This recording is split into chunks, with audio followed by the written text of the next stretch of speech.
New computer woes. Good evening, everyone. Welcome to another chapter of Aeternium Gate. I'm your host and storyteller, Eric Taylor. And welcome back. Sorry we missed you last week, but real life sometimes is a thing, and I had to do real life things. So I did. So, I hope everybody is having a good evening. Let's check in with these people over here after a quick couple of business items. First and foremost, schedule for the rest of the week. There is no show on Saturday evening because it's the 4th of July, and I live next to a fairground, and it would be really loud. So we're not having one. But you can find Unlawful Disorder Saturday morning at 8 a.m. Eastern, not p.m. 8 a.m. Eastern. And then we'll be back on Monday for Paddington Prowler. Other important thing, this is my full-time job. It's what I do for a living, is I've always dreamed of being a storyteller, and I decided to present collaborative stories with some people that I trust and can tell great stories with. So if you're interested in supporting that, and you like what you see here on Do Respite, head over to twitch.tv/DoRespite is where you are. Head over to patreon.com/DoRespite, where for as little as $3 a month, you can help us out, move us in the direction of podcasts of all the shows instead of just one show. So besides that, let's jump over here to these wonderful people. We are short a Jamie tonight because he's not feeling well. So he's not here. But Chantel is. How are you, Shawnee? I'm good. I'm here. True. Yeah. True. You know who else is here? Frito. I am here. Hello. How are you? I'm good. I'm glad. Excited to solve all the world's problems In one without night. our trusty warrior. Yeah, it'll be a lot of fun to watch that combat take place. Luckily, Sage has killed almost as many things as Cobalt now. So, it'll be fine. Besides, Flora, played by Sarah, is here to heal you. How are you, Sarah? And she even managed to knock one thing unconscious with her frying pan, so never fear. Never fear. Game Beast is here. All right. Well, we're going to play our AG intro. Then we'll come back and we'll talk about AG. So, we'll see you in a minute.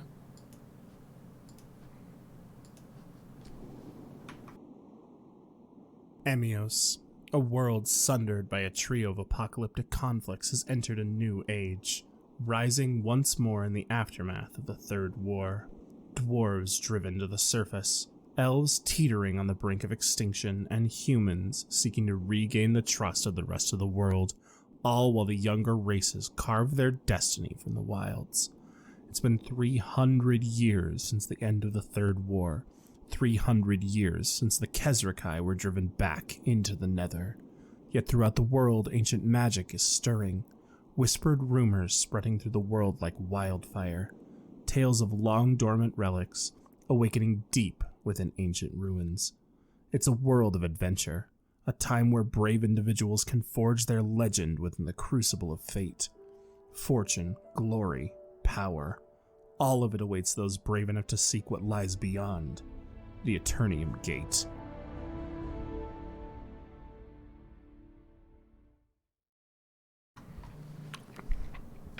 And we're back. So, 2 weeks ago is when we played last. So sometimes it's pretty easy to forget what happens in 2 weeks. But I think if I give Frito a Benny, he'll tell us. We had a very lovely little synopsis posted. I was just gonna read that anyway. Cheating. I deserve that, Benny. It's all yours. No, I don't need it. Yeah, because anyway. So we left the name of the city that I forget in the woods. We said goodbye Faversham? to Faversham. Faversham. Yeah. Left there. Cobalt said goodbye to his other family of adopted children. We traveled for a bit and found that spirit of jazz. That's what we settled on calling him. He said a bunch of stuff that I can't remember off the top of my head, but ultimately that, music is cool, and Chantel or Sage now has a pan flute. See you She on the doesn't know how flip to play. side. Yes. Catch you on the flip side. Catch you on the flip side. There was also some learning of how to read for Sage. Flora and I had some interesting discussions about writing and ink, and me using not ink to write with. There was some combat. We got to the very, very, very cold city of Caramir Mill and stayed, surprisingly, in Surge's old house, which had been ransacked but was still standing. The gatekeeper into the mill was scared of Cobalt, which kind of jives with a little bit of what we've been hearing about people's temperament towards Sthra at the moment. Indeed. And then we went to bed and had a nightmare about being pursued. You also And saw or an attacked. ice tower. And we saw a giant crystal tower that has nothing to do with Frozen, but probably does. I have no idea. It might. Who knows? Do you want to build a snowman? No. Yes. Alrighty. So, you all awaken from your nightmare at abruptly the same moment. Two things become crystal clear to you in that moment. You all have the same wild-eyed, terrified look on your face, and Cobalt is missing.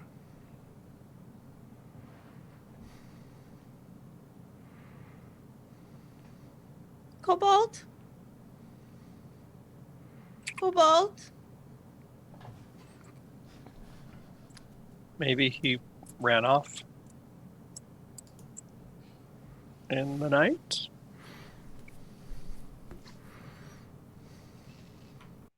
Did he have a bad dream?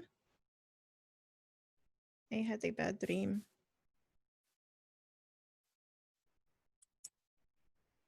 Flora's just kind of sitting there rocking, patting herself. Like she's not quite sure she still has her body at this point. Because for her, that dream was especially terrifying.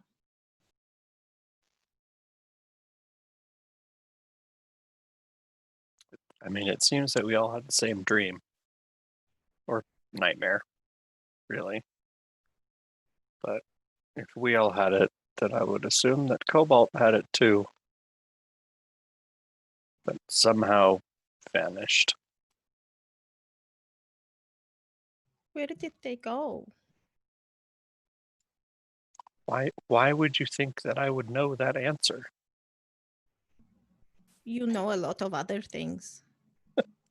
But if we all had it, then it wasn't just a dream. How do you know? That's not how dreams work. What if that thing, that black thing with the tentacles got him?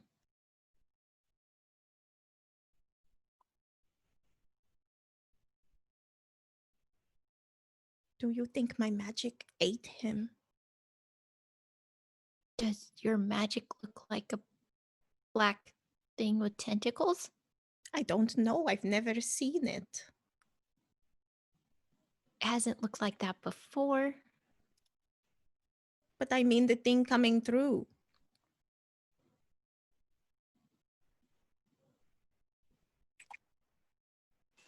The last thing that we need is to get transported into the Nether again. I certainly hope not. I'll look around and see if Cobalt's gear is also missing. Yeah, it's all gone. Drat. Yep, there is I mean, it's definitely not like he just poofed, like when Peregrine used to just poof and leave stuff behind. But Pack's gone. The painting of him and Surgeon Carter is gone. Most importantly, Covenant is gone. And then, Giant Lizard also gone. It was snowing, right? Mm-hmm. Can I go see if there are any footprints outside? Yeah, of course. There are footprints outside, headed toward the north gate.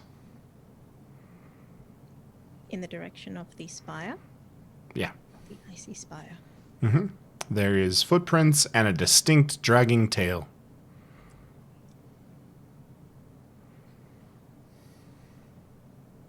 I think he went to his tribe. Or to the spirit. Or to that spire. Which, as you look out in the pitch black of, 3:30, 4 o'clock in the morning, No. gleams an eerie purple color in the distance.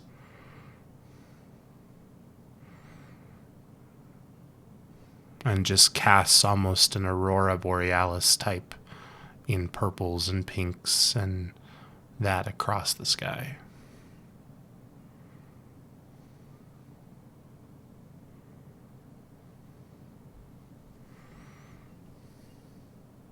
That is really pretty. But I don't think it's good.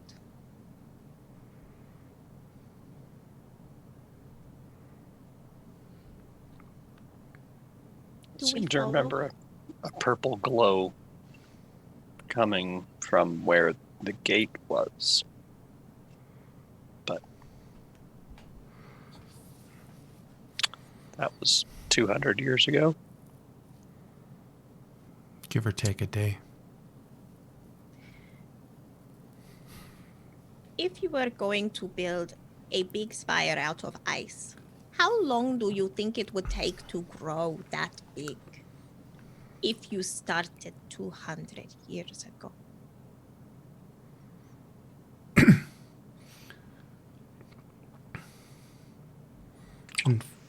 And with the asking of questions that none of us would have the answer to. But from the shadows, you hear a voice. It appeared overnight.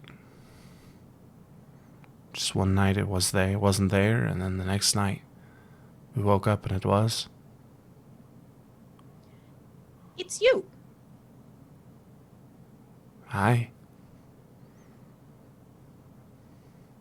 And as you turn, leaning in the frame of a doorway, dressed in thigh-high black leather boots, a deep black corset with silver buckles, with hair shaved completely on one side with a black rose tattoo wrapped up around her ear, parted down in long, flowing jet black hair with deep crimson streaks through it, is a woman with 2 hand crossbows holstered at her hips. And she is seemingly oblivious to how super cold it is outside, as her arms, bare from the shoulders down, are just gleaming in the torchlight of the building she leans in the doorframe of. Sage, who is that? I don't know, but she told me not to trust anyone. It was her. Are you very old now? Yes and no.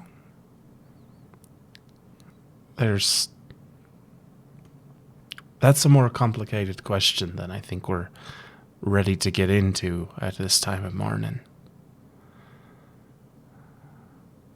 But I want to know now. You're young yet. Unraveling the secrets of the Aetheriverse is for individuals with more experience.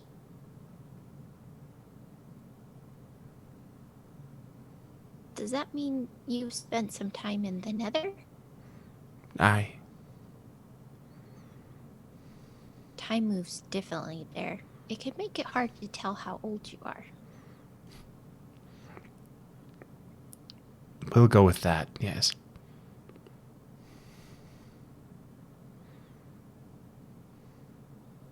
How did you get here? Or did you not go? Did you go? I've been all over. But I always come back here. It's like a second home, really. It's very cold. It didn't used to be. No, it didn't. Do you want to come in? I'm going to make some breakfast. I don't think we're going back to sleep. And she, like, looks over at Serge's house. You could come in the inn.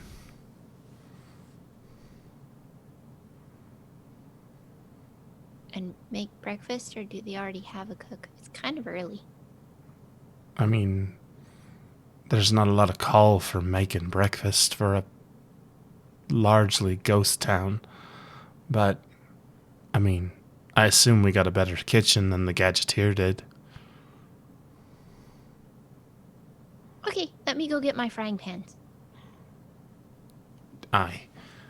And she opens up the door and walks in, and the door will be unlocked when you're ready. Wait, what is your name? And she just turns and, like, glances over her shoulder and just gives a very subtle laugh and then goes inside. Ha ha ha, it's not a name.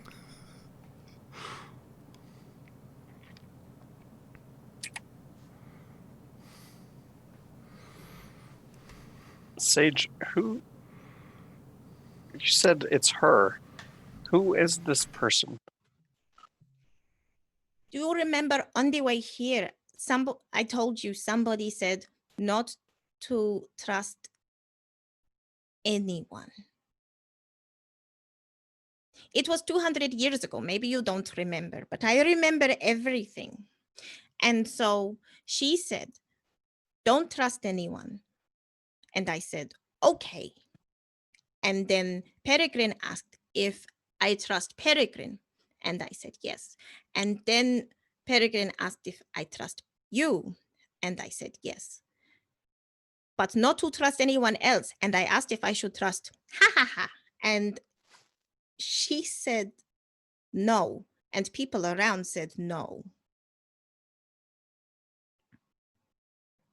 Wait, you're saying that she's the innkeeper? Yes.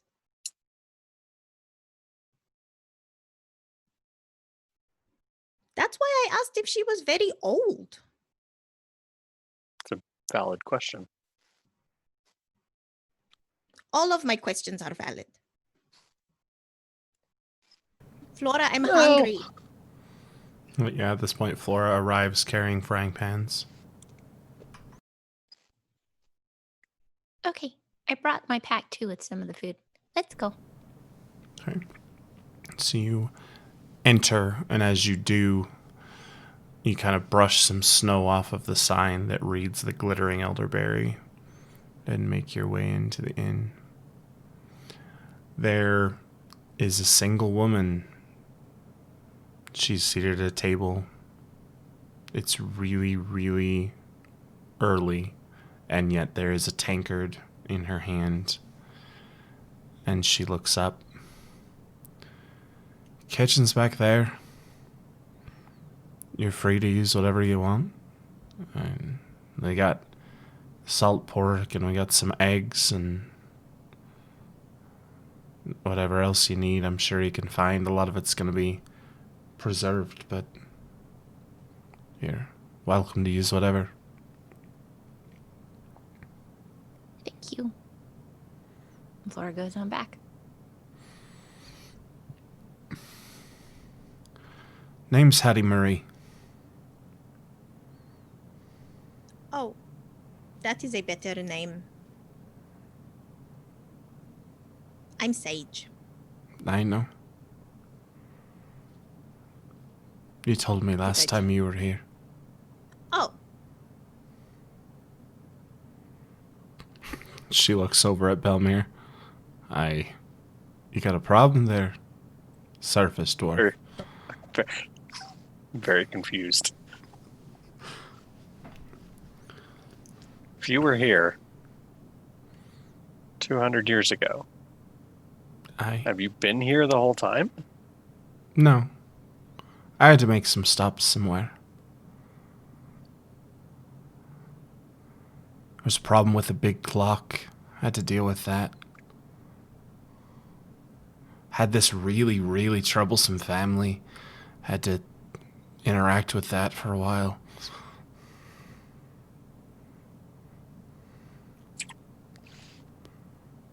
And you said that the spire just showed up out of the blue? Okay. Just one night, went to bed, woke up the next morning, and it was just there, gleaming in the sky. And then shortly thereafter, the forest just started to disappear. disappear. Aye. Someone was cutting it down, but we'd send parties out and we could never find anyone. There were never tracks, there were never nothing, just trees gone.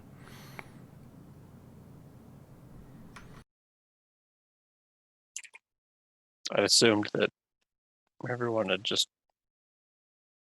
logged the entire forest and then left, but Yeah, the forest is part of the protection from Ascarathos. Or at least it was. What do you mean? When you're trained for guerrilla warfare through dense woods, it's easier to defend versus the mess that is the terrain over there. Oh. Is that why the big thing that kept attacking us is able to get us now? I'm not sure what you're talking about. Cobalt and Belmir think it's only one big thing. Ah. Aye. It is. Was it always there? No, it came over from Ascarathos.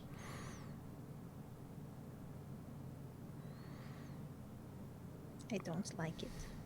Nay. But depending on where you are tonight, the moon will be full this evening. And when the moon's full, the spire sings.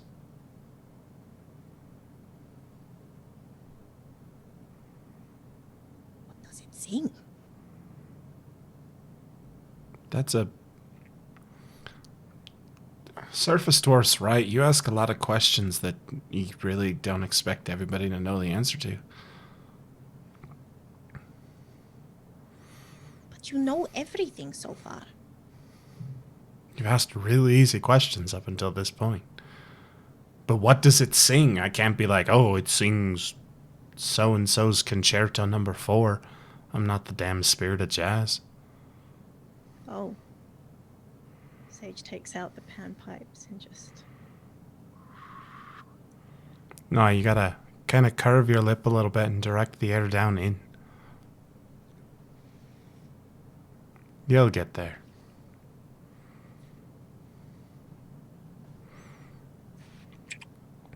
Okay. have you seen Cobalt? The big lizard? Yeah. He made his way to the north gate about an hour and a half ago. Wasn't really all there.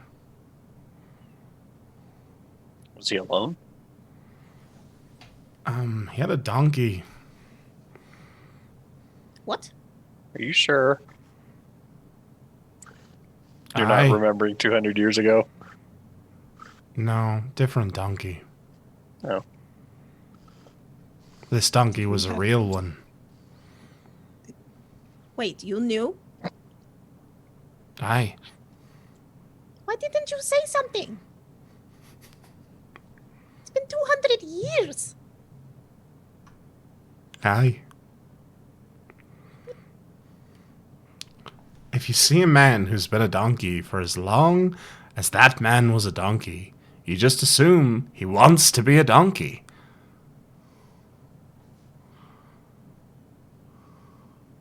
I could have talked to him much more if I had known. Could have. I did talk to him a lot, though. Right. Do you think, have you looked at Yaki? No. Could you look at Yaki and tell me if Yaki is a yak? Sure. Thank you. Always an exciting thing with this one. So, 200 years. Where have you Mhm. been? Sorry, what was that? Where have you been? We were on Oscus for a while. Hmm. And then we lost Surge. Sorry to hear that. He was a good man. And then we were transported south. When Sazkamoth left. Well, got rid of us. And was got rid of you. subsequently freed. Ah. So you're the reason that the Dark Lady rises. Yeah. Unless it shouldn't have happened and then we didn't do it. I'm sure someone was bound to wake her up eventually. We made a deal with her that if we freed her, that she would stand against the Kezrakai. The Kezrakai who arrived because her power brought them here.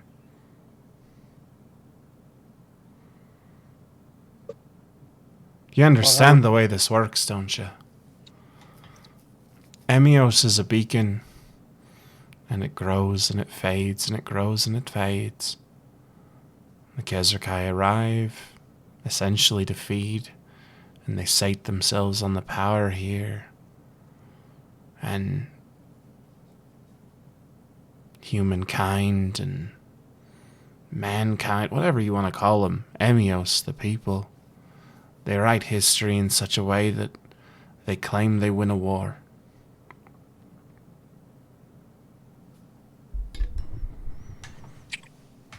They claim they win a war for you. But the reality is, the Kezrakai just aren't hungry anymore. And they pack up and leave. Or at least, that's my theory.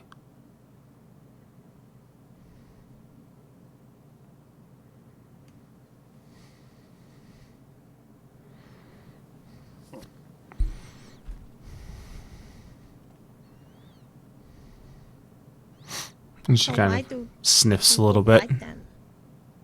I mean, their feeding isn't exactly genteel, as it were.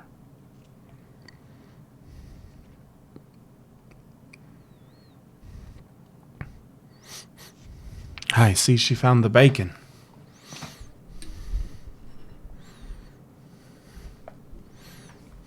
She makes good bacon. I made the bacon. Hopefully she just cooks it. Yes. Flora makes good food. And she counts days in dinners. It's different. But Well, she counts them that way because she was held prisoner by Gunter Weiss. For I'm a sorry. really What was long that? time. Gonna run that by me again there, son. She was captive by Gunter Weiss in the Nether for many, many years. And what's become of him now? If she's here, where's he? We don't know. He killed Carter. You don't know. Meaning he's not in his mansion. No, his mansion is gone. No. And as it was collapsing, that's, as far as I can tell, how we got thrown 200 years into the future. He just left. Flora, get in here. Yes? She comes out bringing plates of food and starts setting them down. Hey. Cooking always calms me down, and after that dream, I feel a lot better now. So you were trapped in Gunter's mansion for how long? About 3,700 meals? Right. If I remember my arithmetic right, if it was mostly like breakfast and supper, that's like 5 years? But, the sun doesn't set in the Nether, so you can't really tell when a day. And the dead don't eat. But I had to make... Katrina ate, though. She had my body, so she ate. Right. But I don't know where all the rest of the food went. So, explain to me what happened. What happened when? How are you here? And why are they saying they don't know where he is? Because they went down. Katrina showed them where his workroom was. Of course she did. And then she told me to grab one of them and that we needed to go somewhere. So I tapped Belmir on the shoulder because the others were talking. I couldn't just grab one if I asked one of them. So I grabbed Belmir and we went up to a room where we found Katrina's body, and she showed Belmir what to do to release her and to put me back. That's why I'm not pink anymore. Oh. And as she's holding that clay tankard in her hand as you're telling the story, it just shatters. And just splinters and beer. And Peregrine put the stone with Astrid in her shirt, And the mansion crumbled. and we fell for a very long time. So let me get this straight. In the space of not that long of a time in the grand scheme of things, not only did you free Zanetu's daughter, thus causing a powder genesis that attracted the Kezrakai back to Emios. I wasn't there for that.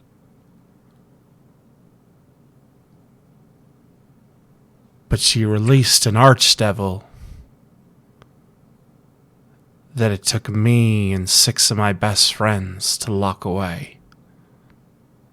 What is an archdevil?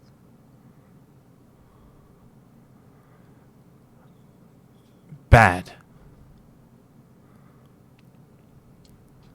He didn't seem very locked away. I mean,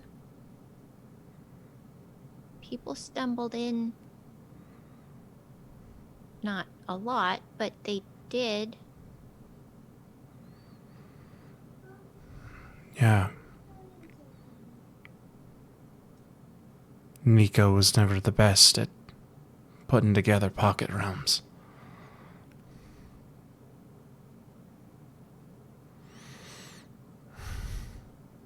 But now he can go wherever he wants. and do so whenever he wants.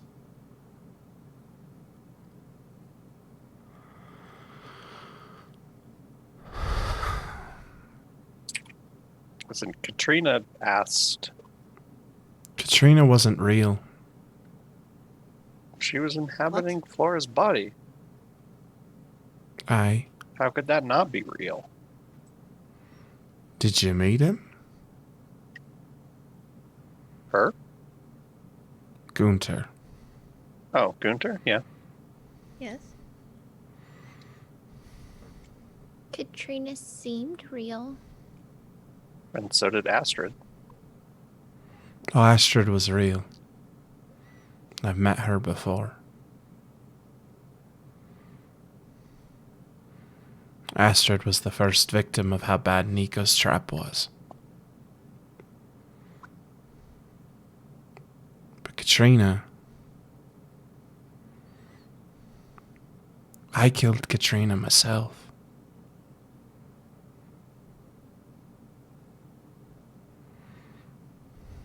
Why did you kill her? Because it was the only way to seal him away.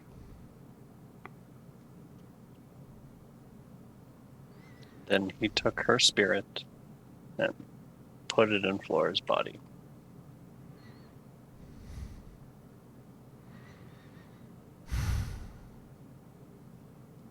Then this isn't your fault.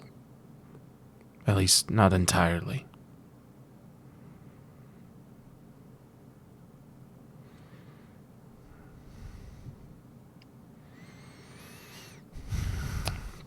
So what are your plans now?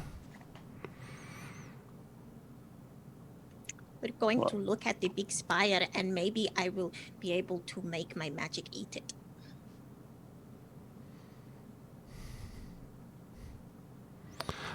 I'm sorry, you want to roll that by me one more time? Well, when I make my magic happen, behind me, portals open. Right. So we're going to make the spire go away. Because if I stand with my back to it, and then I make some magic happen, then maybe behind me the portal will eat the spire. And then it won't be cold anymore. Solid plan. I thought so too.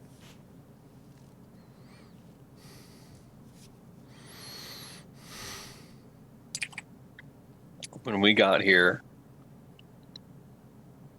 we found the world to be fighting off skirmishes from the Kezrakai. And at one point I got transported to Sazkamoth's tower in Escarathos. She said that she was holding up her end of the bargain and would fight against the Kezrakai with this coil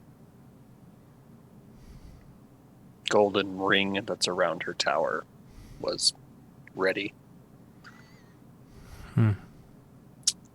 But that straw with no eyes and no ears, he said that she wasn't telling the whole truth. Said something about the nexus of malediction. It's very confusing. You made a lot of powerful friends in the space of a short time. Yes. Everyone is looking for us all the time. Sounds like you have a bit of pacing issues. You might want to talk to Well- somebody about that. Well, I spoke to the eternal spirit of Jazz, but he couldn't do anything about it. Yeah. That's fair. He needs a paycheck. Yeah. Oh, do you know anything about upside down flowers? What? That are black. Black roses. They're on the flip side. Like that. Oh. Oh. Hello. Yes, like that. Aye. So we were told to talk to you. Do you know the Nexus? Aye. Is it good? No. Are you good?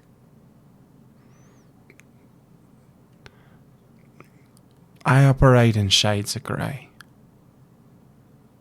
Except for your flower. Right. Remnants of a misspent youth. It is pretty. What I did to get it wasn't. What did you do? A lot of things. A lot of things I've spent multiple lifetimes trying to make up for.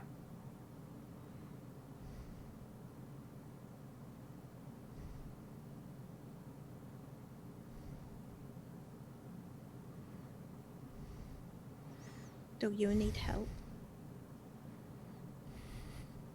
Not from you, little one. Okay. You got your own path to walk.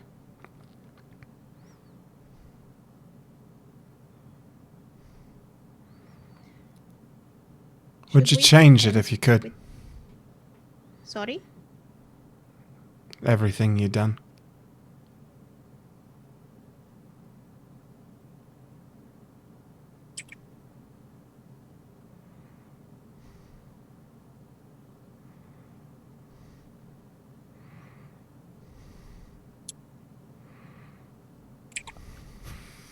You want to try that whole part again, please? If you could. Change everything you done. Would you do it? Yes. No. Why? Curious. There's a lot of problems. And they all trace back to one event.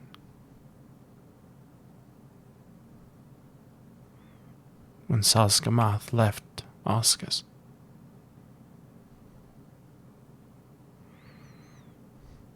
And sure, she may stand with us. But at what cost?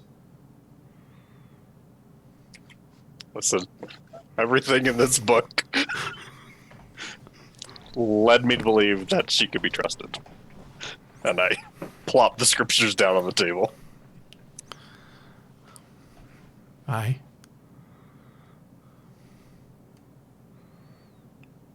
But wouldn't the scriptures of a goddess teach you to trust that goddess?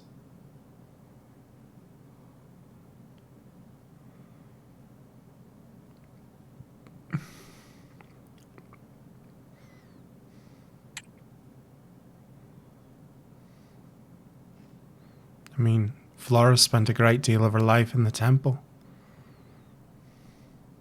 She wasn't on Oscus. No, I wasn't. No. But she read a lot of scriptures.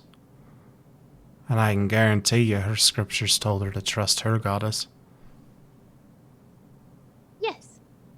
But you can also look at the actions of the god or goddess's followers to give you clues as to how trustworthy they are. So do you trust Belmere?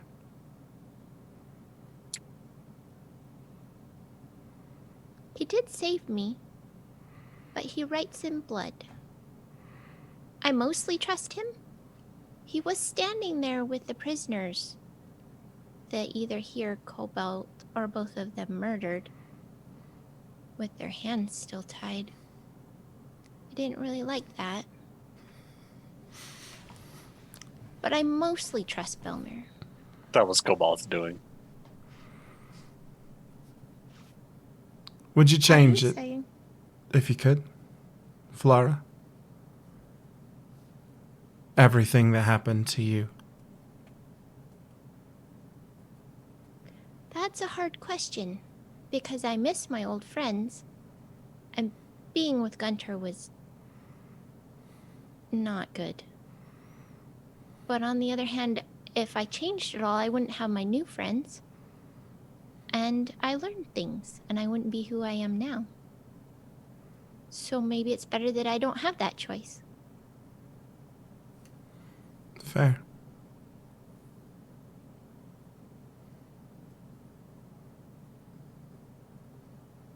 And she kind of looks out, and the sun is starting to kind of peek through the slats. Breakfast was delicious. I got things to do today, but if you want to not sleep on the floor of the machinist's shop, you're welcome. Beds here are no charge, given that, there's no customers anyway. And what am I going to do with the money?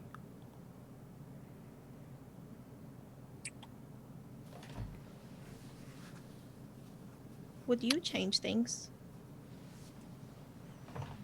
Aye.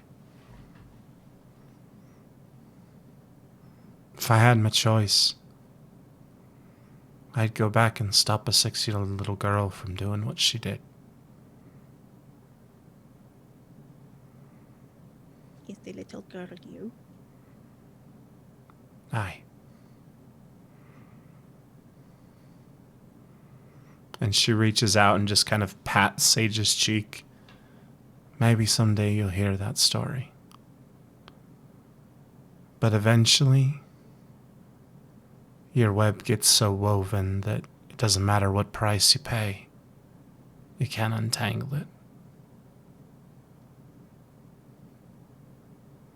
But I'm not sure your strings are that tangled yet. So, who knows?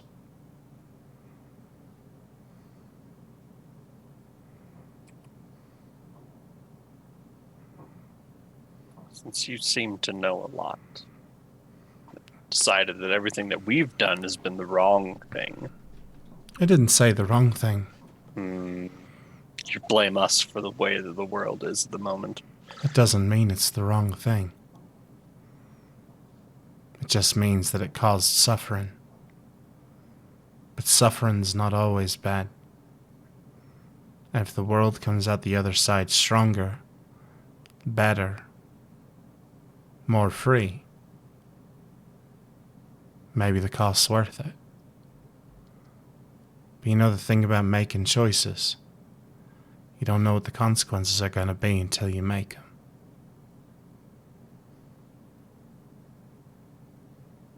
Now, what was your question, Surface Dwarf? Belmir, but whatever. Only so long as she Why- thinks that's a good name for you. Do you know how to end the winter? Why has it never ended here? My guess is that Istia couldn't get home. The spirit of spring? Aye. That was Istia? You left Istia in trouble next to a lake? How could you do I that? couldn't see her. Belmir's You worried he's cannot going to blame get hit me in the for head by a this pan. one. Renera is my goddess, but Istia was very important to my village. I almost went to one of her temples instead. I can't believe you left her there in trouble. Got distracted by the gate. I could see it. I couldn't see her. Do you know if Istia's still around? Wherever that lake was. Bride's Breath is what they called it. Hmm. Everything within, I don't know, probably a mile or so is that tower now. Oh, maybe we can walk inside it like we did the other ones.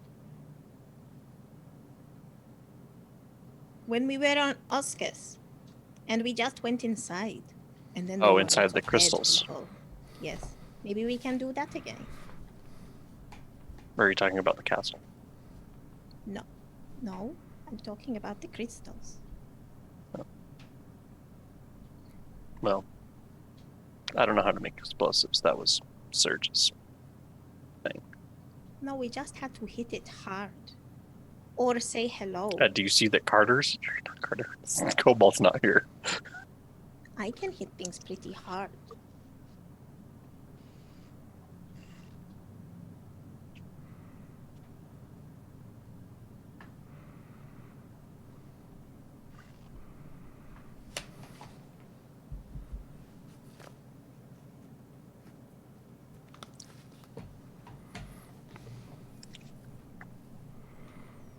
Well, Miss Hattie Marie, do you have any good news for us?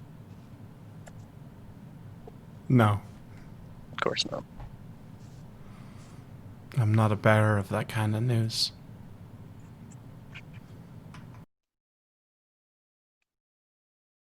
Are you from here? Or is this just a place that you keep coming back to? It's just a place.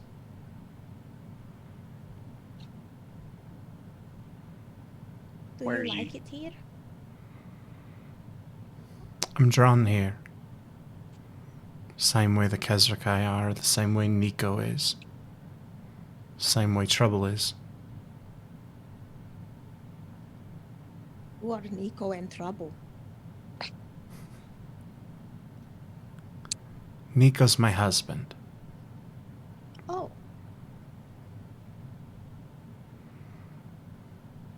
Trouble is trouble. okay. If I see Trouble, I will say hi. If I see Nico, I will say hi too.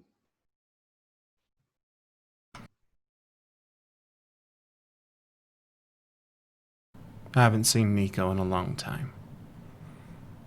I don't think anyone has.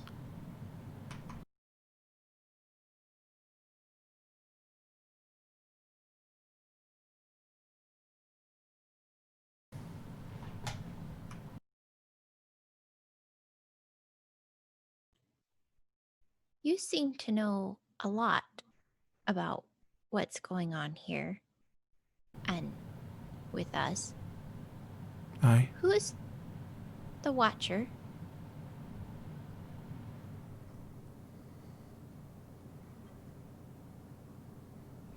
It's not a name you should know.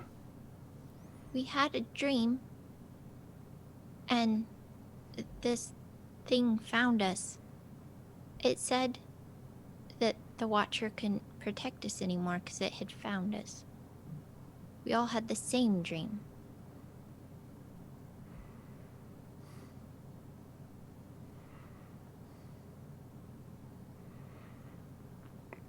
That doesn't make any sense.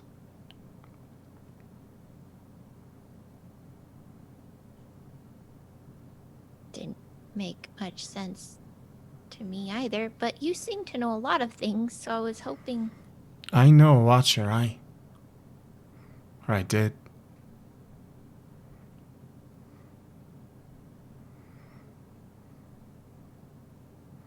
But it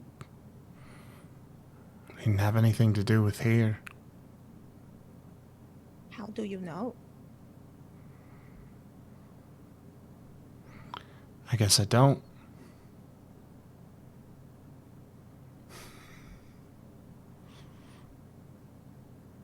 Is he okay? Not last time I saw him, no.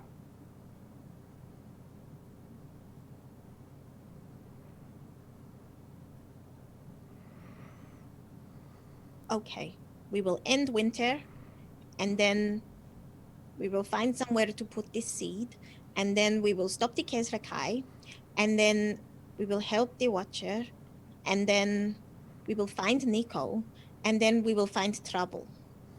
Oh, and we need to find Cobalt somewhere in there too. Doesn't sound like you're gonna find trouble, dear. Sounds like trouble will find you. Oh, that makes it a lot easier. Something like that. I look at Sage and say, "You gonna write that list down?" No, I will just remember it. I knew a Don't girl who forget kept a this. list once. It was quite a long one. Lists can be useful. But Sage, you didn't want to learn how to write. So No, she can't and now- write her list down. Now, I think that maybe it would be better if nobody knew how to read either.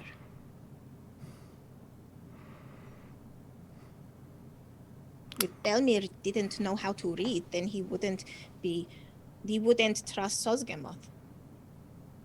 And then Sosgemoth would still be in Oscus, and we wouldn't have to worry about suffering.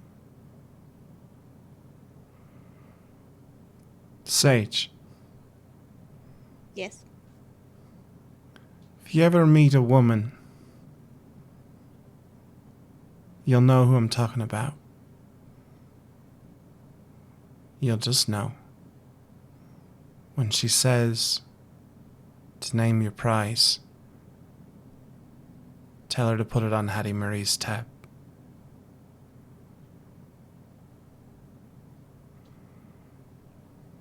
Okay. And she stands up and says, "Good luck ending winter."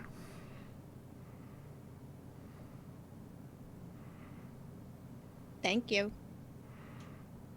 And she turns and she makes her way out of the inn, leaving the three of you in said inn.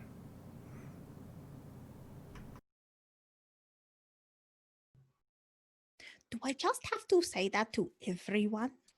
Every woman? She'd said you would know the right one when you met her. It's very Okay. cryptic, though. Yes.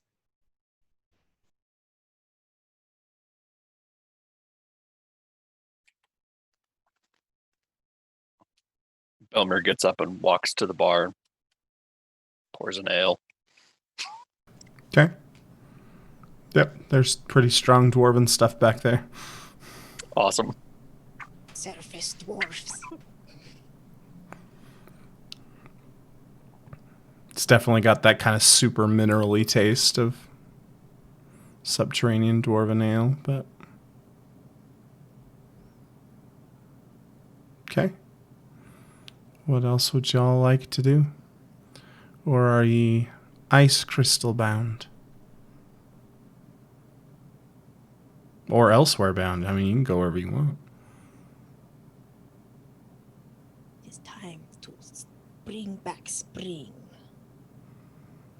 Let's bring back summer. Yes. That city supers? Sorry, that was out of character.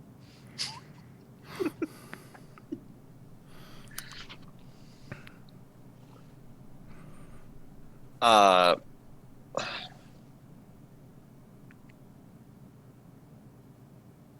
yeah. Belmir's visibly annoyed Why, at all of this. Why are you annoyed?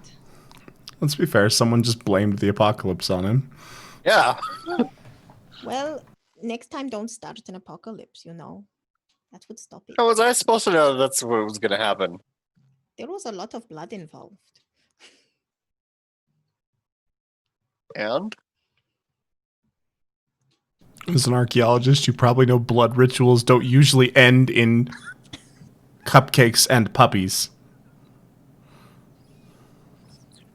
Oh, if We they had did. no other way off the island. We knew it was coming. She was putting fear and feasting off of our emotions. We had to leave.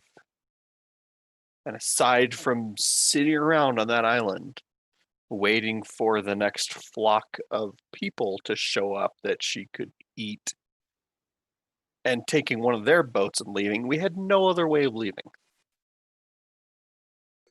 Okay. And so while Hattie Marie says it's all our fault, the only other option in that situation was to stay on the island and die. Yes. And you would have been okay with that? Being there No. for years, being tormented by her, stealing No. your memories? What? No.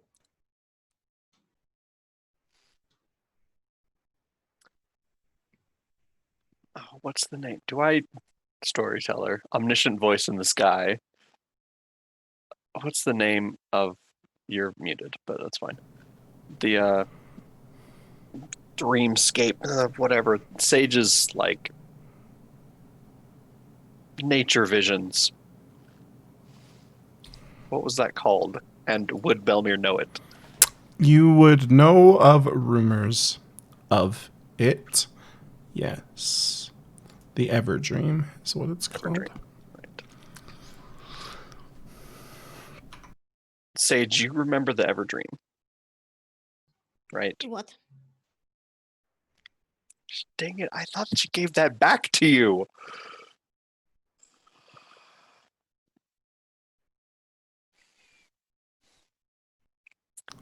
No, but I need Sage to please make a spirit roll. Dang it.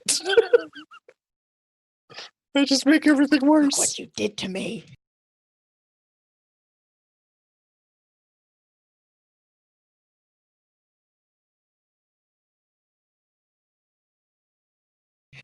Nine.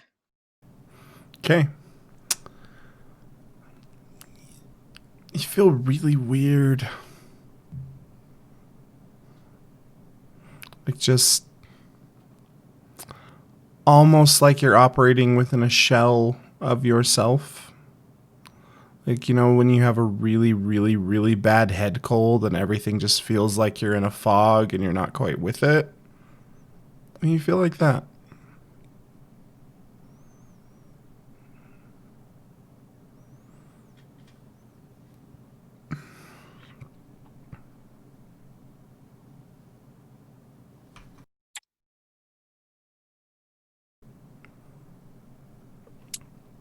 So visibly annoyed Belmere and crew. Wherefore headest thou? Or are you hanging out until Flora gets to make lunch later? I do like food. I've burned a coffee shop to the ground. I will burn this inn down. No. Let us go. Elmir, Cobalt is headed towards the spike, Mhm. or his people, which is both the same direction. And Correct. I don't see any reason why we shouldn't head in that direction. I agree. And if Istia's still there and she needs help,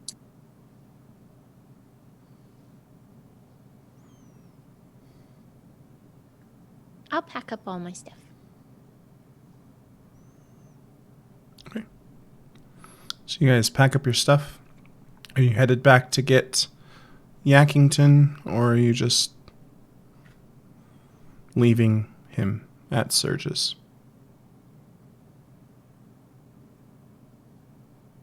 Sage is quiet and thinking about everything. I remember that it took a while with the cart and Carter to get there anyway, so yes, I am going to recommend taking Yaki. Okay. You make your way back We to can have him Surges. trudge away through the. Yeah, you make your Snow. way back to Surges. You find Yaki. There's a note on Yaki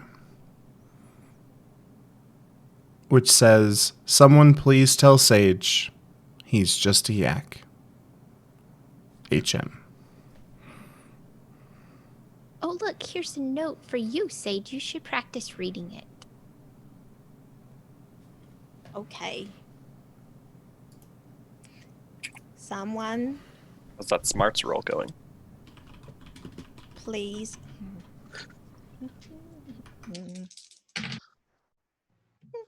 Someone, please tell Sage, that's me, that Yaki is just a yak. Yaki is just a yak. You did a really good job reading that. Thank you.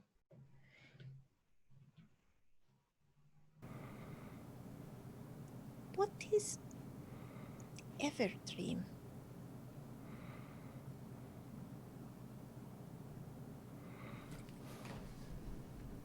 Really digging myself into a hole.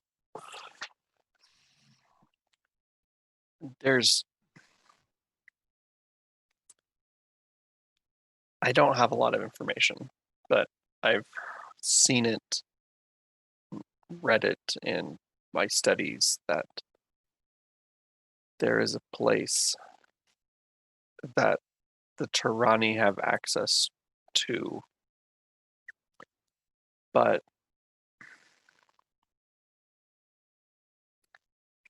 and you're able to commune with other Tirani, and you knew about it, but Sazgamoth took that knowledge from you. And I thought she gave it back.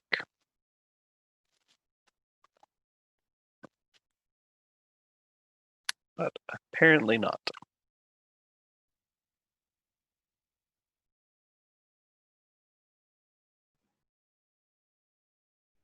I'm sorry.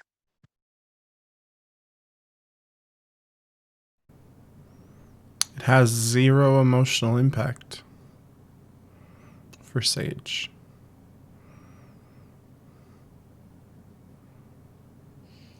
Flora, maybe I do need to learn how to write. It can be very useful. It can help you remember things.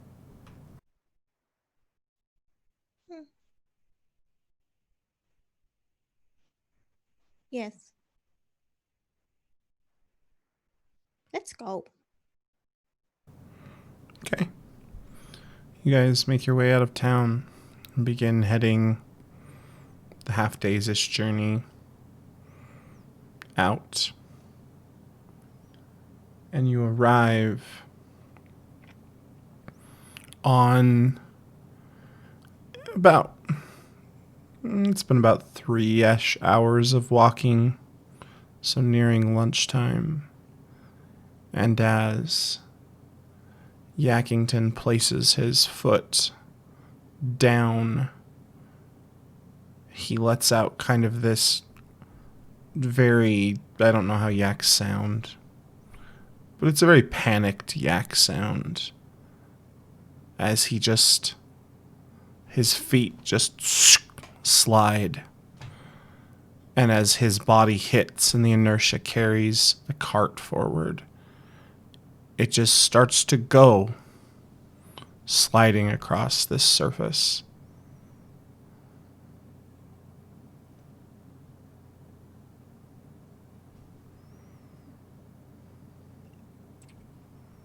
I think we found the lake. And or a whole bunch of ice. What do we do? How do we get him back? He's still just, like, he's splayed out, and he and the cart are just, like, just still going.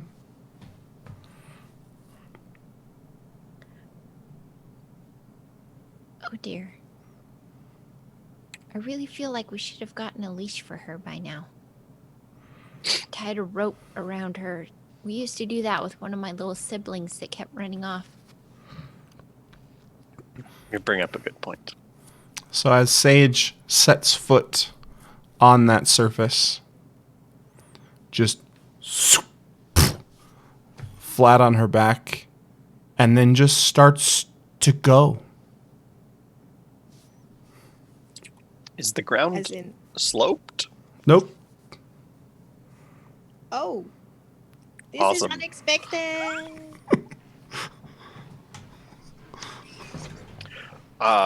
Belmir's going to turn his spear around so that he can kind of try and stab the ice and use it as an anchor point.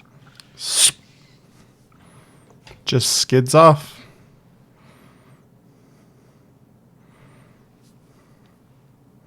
Stab harder? You stab harder. It slips off faster. You also have a lot of experience with ice. Sage should have stopped a long time ago, as should have Yaki and the cart. Neither of which have stopped. They're both going in the same direction. And the same speed. A very constant speed. Sage is comfortable now. Oh, it's freezing cold. Yeah, but like, not fighting the situation, just kind They're of also like. not falling through an abyss of darkness. But also it doesn't like... You're not getting like the abrasion that you would have usually have experienced anytime you slide on something. Even better. Take out the panpipes. Just. No sound, just breath.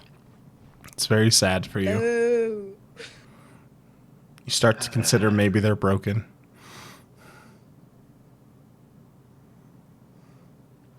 I look over at Flora and say, So you doubt they're were- coming back.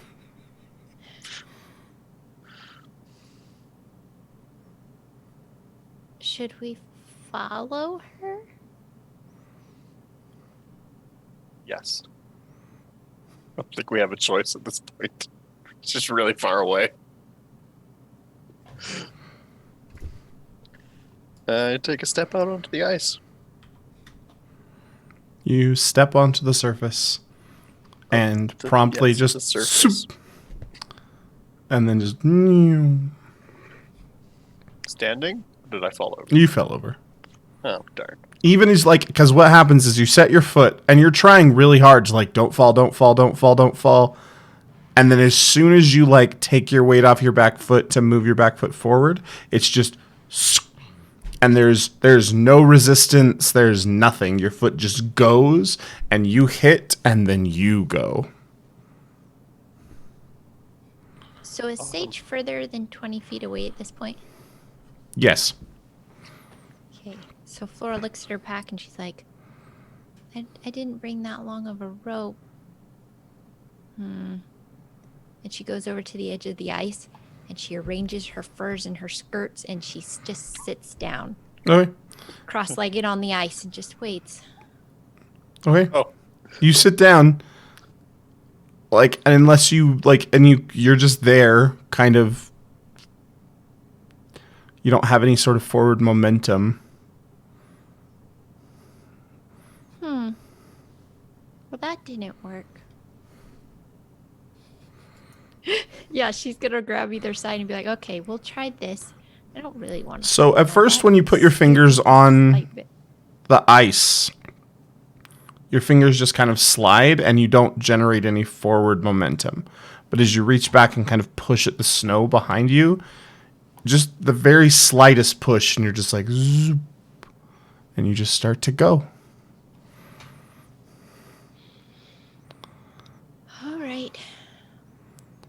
better than being alone in the snow. So the concept of a frictionless environment is a very interesting idea. Because there's nothing sapping your momentum whatsoever. You just will go until something prevents you from going. Are we headed in the direction? You are of headed in the spire? direction of the tower, yep.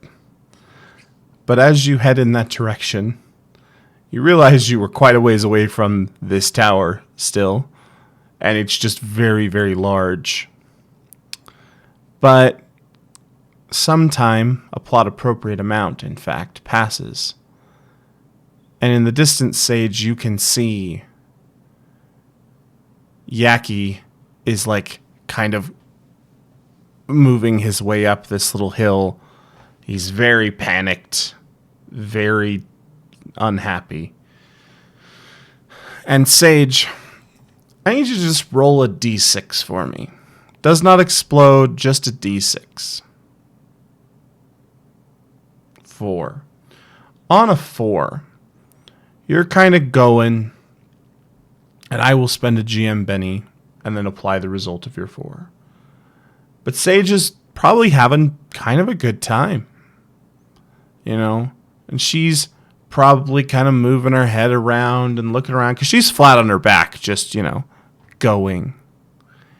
And then all of a sudden, you just feel yourself up onto this kind of slope of snow. And you find yourself kind of somewhat upside down. There's just this slight kind of incline. You're looking back, and you can see Belmir coming toward you. And behind him, Flora. And Belmir, you come in and smash into Sage, pushing Sage into the snow. And Flora, you coast in behind them. And having some sight, you're able to kind of not crash into them all.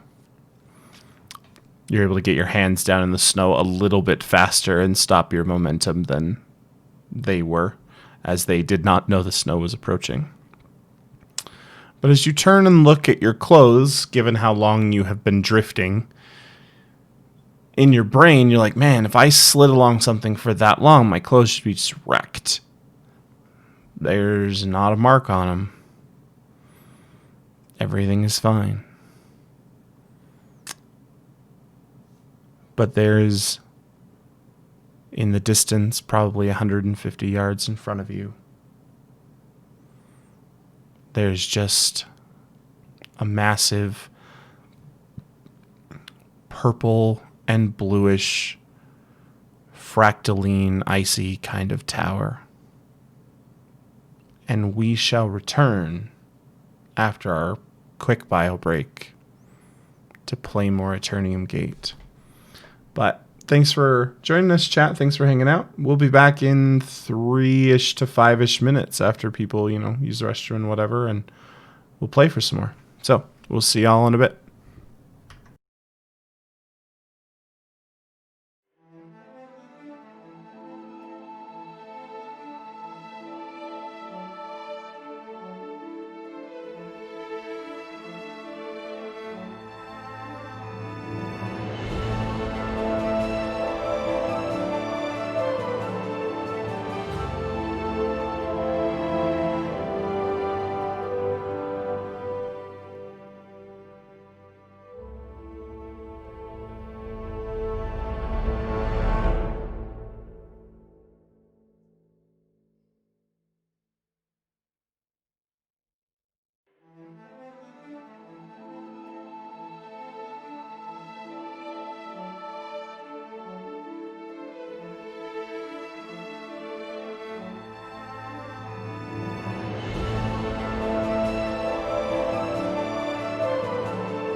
And we're back. Thanks for hanging out with us through our little break there. And we'll kick right back off to you all standing in a snowdrift, staring up at this massive spire made out of blue and purple and, kind of sea green mixture colors of what definitely looks like ice from this distance, although the colors are weird.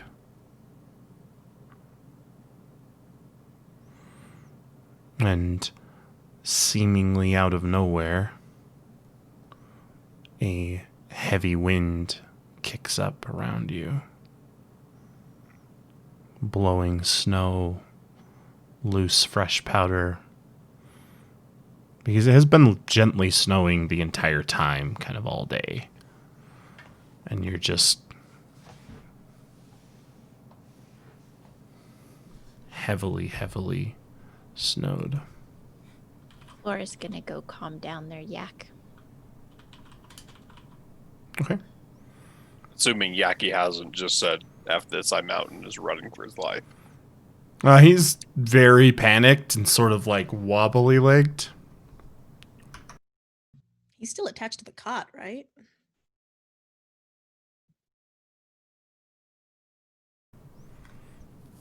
Yep, he is.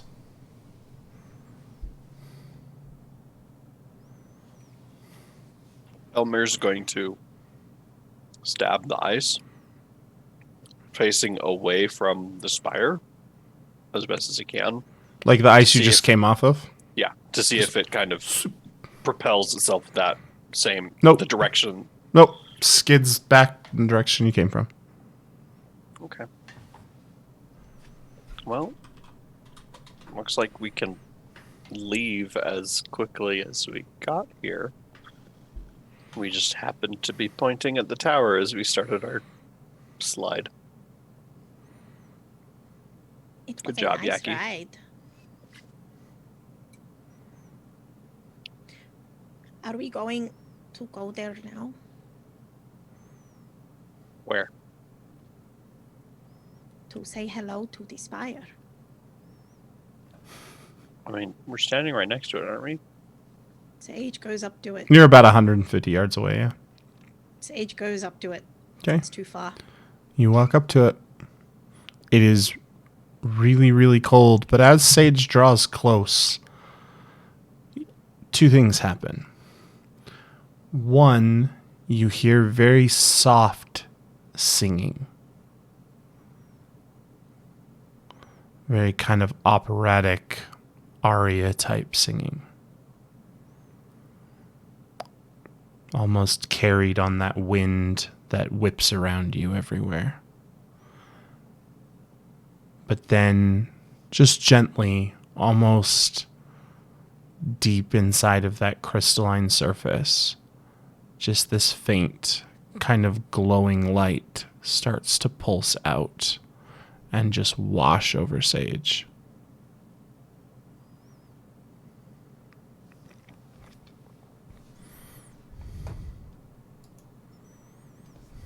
Hello?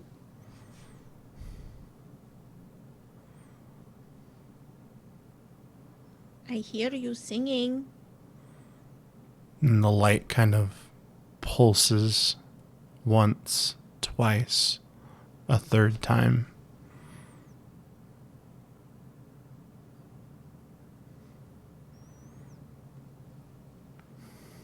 Are you friendly? Once, twice. Do you want me to go? So the light kind of pulses and it grows out and then it condenses down and there's just kind of this floating wisp of light contained in that surface. And it sort of comes out really close to Sage for a second, like almost right up like, like a kid pushing his face against the aquarium glass. And then pulls back and starts to just go along the surface of the tower. Off to like Sage's right.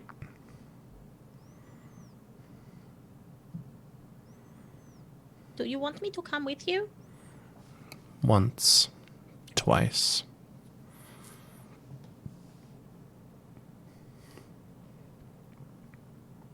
Belmir yells, Sage, don't wander off. But I mean, Belmir's having a pretty hard time right now. The snowdrift is like up to his shoulders.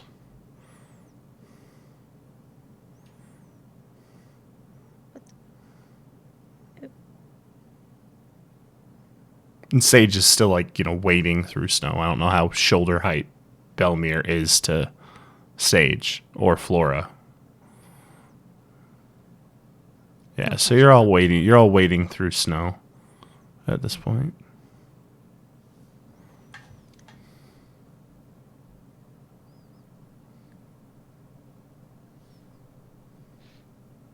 Belmir, are you going to come with us? Who's us? Me and the light. What light? This light. It went this way. Did I see the light before it went that You've way? seen the pulses. You haven't seen the little wisp, but you've seen the light pulsing. But you obviously aren't close enough to know she's talking so much as... I mean, over the wind, you're barely hearing each other yell.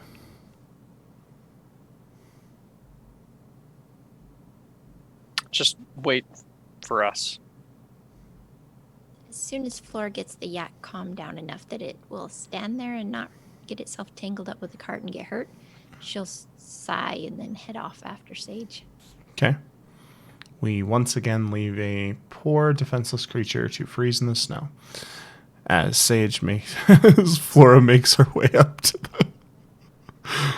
And take it where there's more. Okay, fine. She leads the yak to the spike. Because that's better than where it was. You keep using that word. There's nothing spikish about this tower. This ice tower, sorry. The ice tower. The Wait, does it look like an actual, like... Yeah, it looks like an actual tower. Tower, like Yeah. on a castle? Okay. Mhm. Well, It's like all I had in my brain was a was a spike. I've noticed. stalactite or... No, definitely. Pretty sure that's how it was explained 2 weeks ago.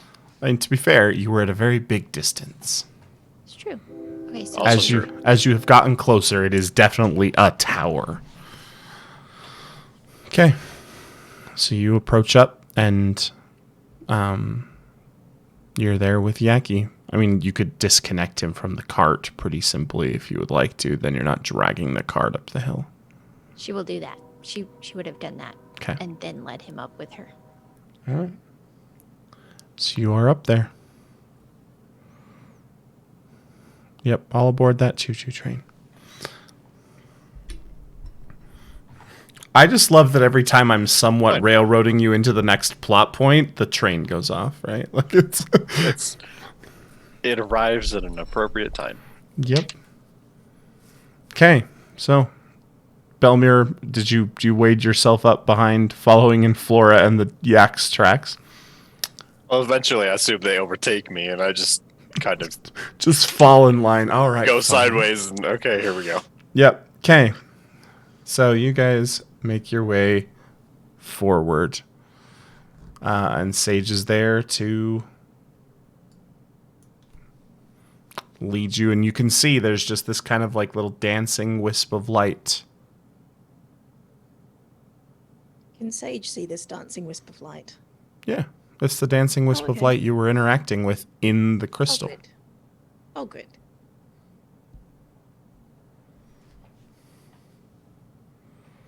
Belmir, what is Flora. that? I have no idea. Why not? Why don't I know what it is? Yes. You've gone from being her know-it-all to knowing nothing this episode. Like, Listen, voice in the sky. hey, if you don't want to end up on the flip side, you better quit questioning the voice in the sky. Thank you. That's Frito, not Belmir. Belmir definitely cannot take. But it's just like...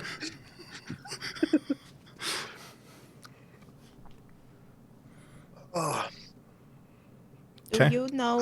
I don't know what the wisp is. Wh- Flora, Sage is who's Istia? She's the goddess. She's a goddess of spring. So you're saying that 200 years ago, we stumbled across to God, We I seem to don't- do that a lot. roaming around in the wilderness? You can give me faith roll, Flora.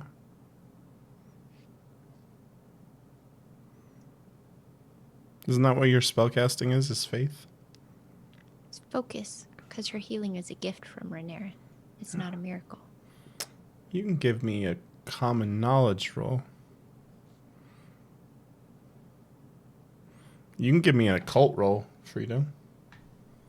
There is a penalty to your common knowledge because this knowledge is not all that common. Sage, Can I you make a cannot roll performance anything. roll and try to? Can I try to play the pan? Not in this wind. Like, the panpipes are playing themselves right now. It's really annoying. 5. 5? I spent a Benny, but the highest I got was a 4. Okay, so with your -2, just a 2. With a 5, Istia being out and wandering around in various wildernesses at season change is pretty in legend for her. Although, given that as far as you knew all the gods had left, it's pretty weird.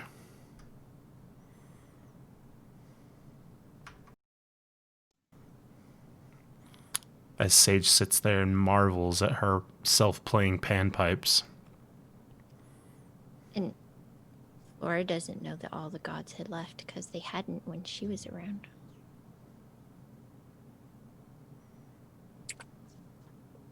Did you actually say that? As Flora? No, I'm just saying he said that you know. Yeah, Belmere knows. Mm. Laura doesn't. Alright. I mean, the gods aren't round anymore. Yes, they are. No, they aren't. Yes, they are. No, they're not. Yes, they are. No, they're not. Yes, they are. Pretty much. This is what Sage sees behind her. How do you think I heal you? I asked for Rhaenyra's blessing to heal you, and she answers. So she has to be there. Why wouldn't she be there? Because the gods are gone. When? Like, for a while. Before my people. Or before we were around. They were here. When did you say? 1,000 years ago? Before I went into the nether.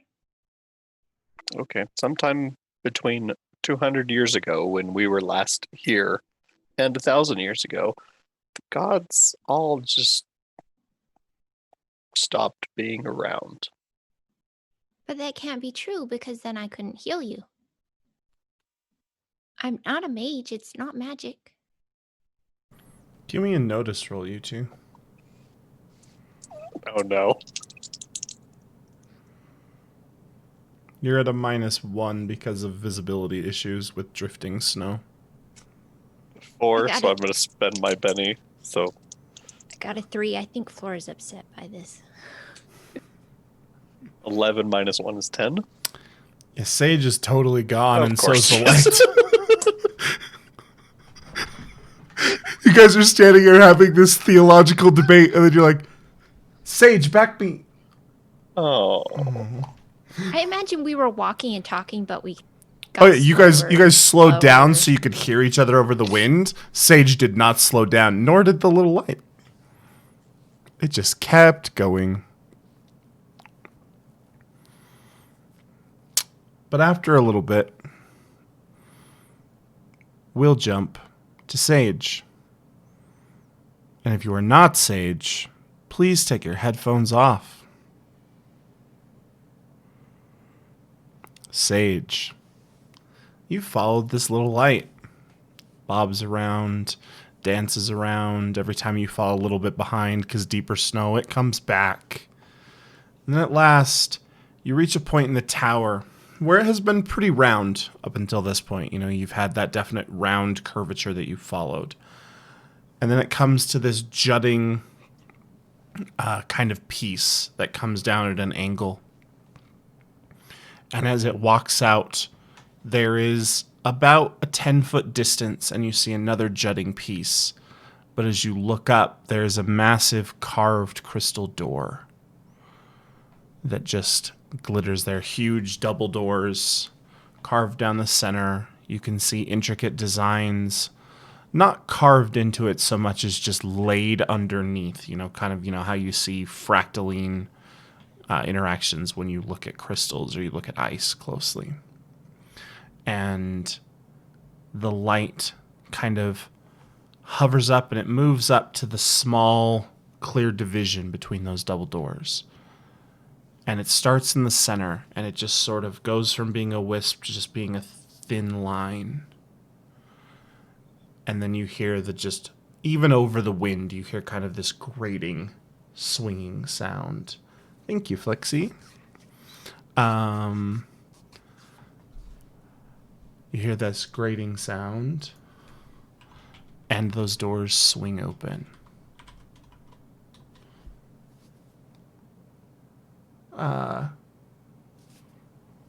And Can, go ahead. can I look back and see where Belmir and Flora are? You don't see them. Belmir! Flora! Yeah, your voice is eaten by the wind, essentially.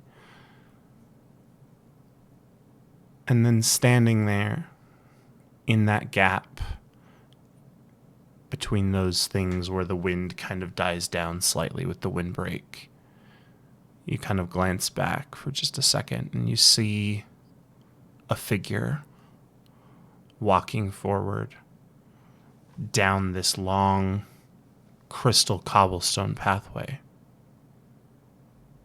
And they look and they hold their hand out to you, and they're about 3.5 feet tall.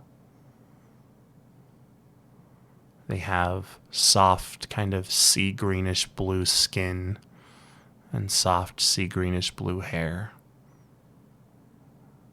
And they hold their hand out to you. And in a very sweet, soft voice, "Are you coming? It's cold out there." It is very cold. "It's warmer in here." Are you sure? Someone said that I shouldn't trust everyone. "I don't want you to trust me. I just want you to be warm."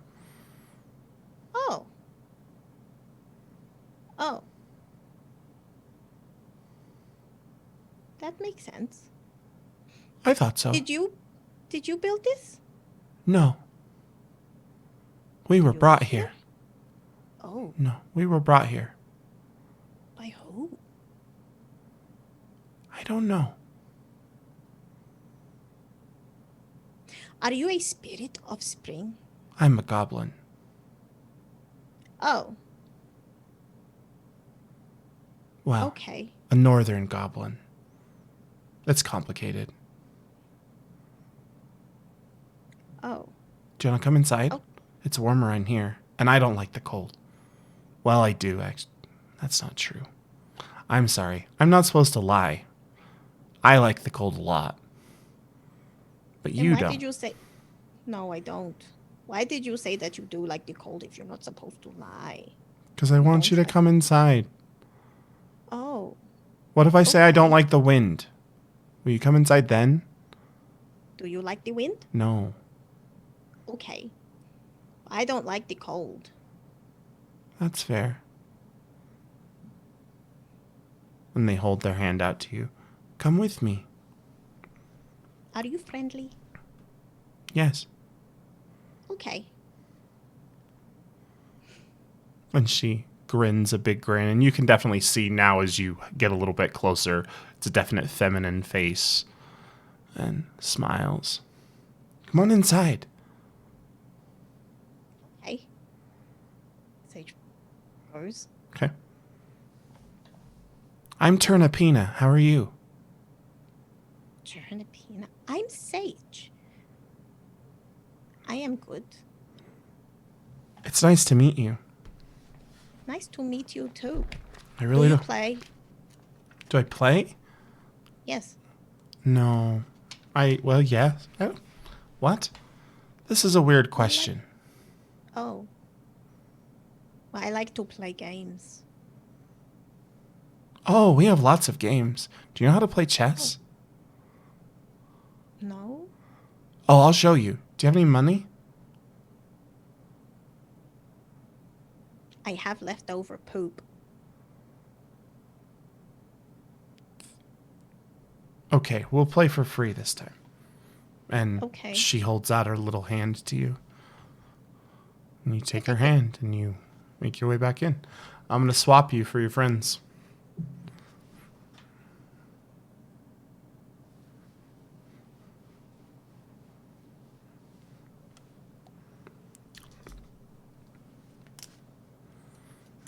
All right.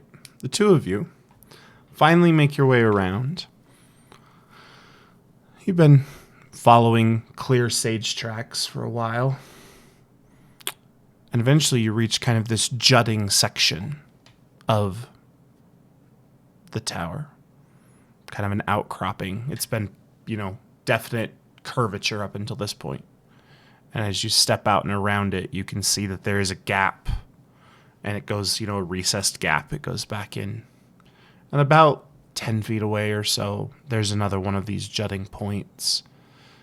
And as you turn, looking into that gap, you can see massive doors set in the crystal. Also made out of crystal, just a slightly different color. Incredibly intricate fractaline patterns set inside. And as you approach, you see that light reappear there between the doors. Right there in that little gap. And it flashes at you once, twice, a third time.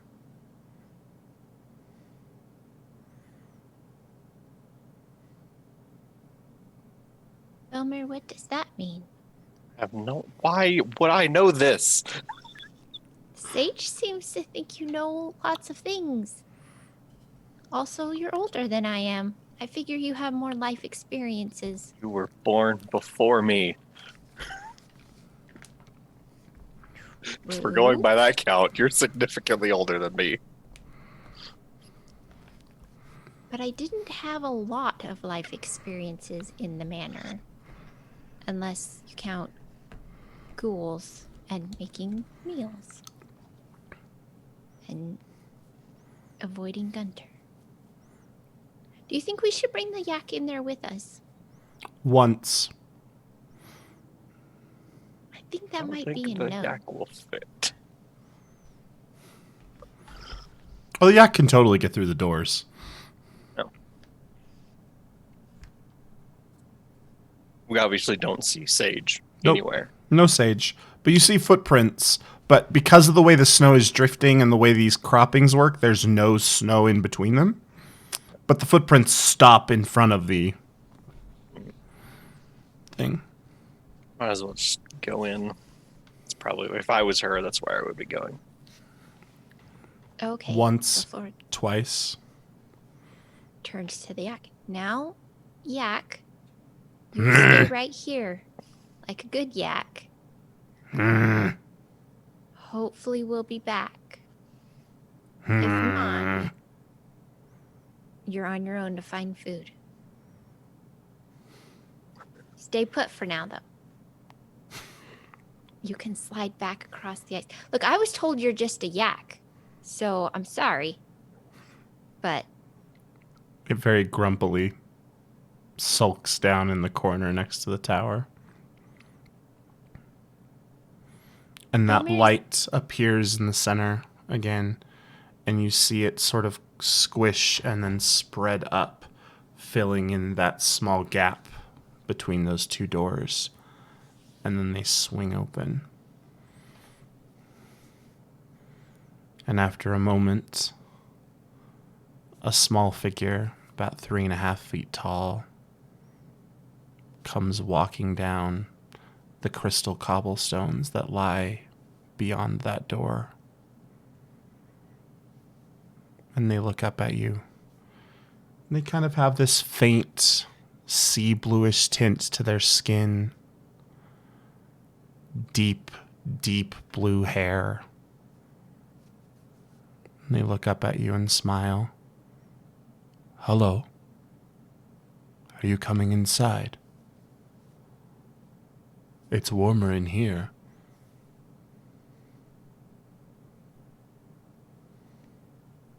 yes. Should we leave the yak outside? Yes, he smells bad. He has a gas problem. Yes, the Did tower Aeternium? does not like it. Most people don't. Is our friend Sage in there? Ah, yes, she's learning to play chess with Turnipina. Who? Turnipina, my sister. Yes, I'd love to come in. Wonderful. Come on in. The tower says you're welcome.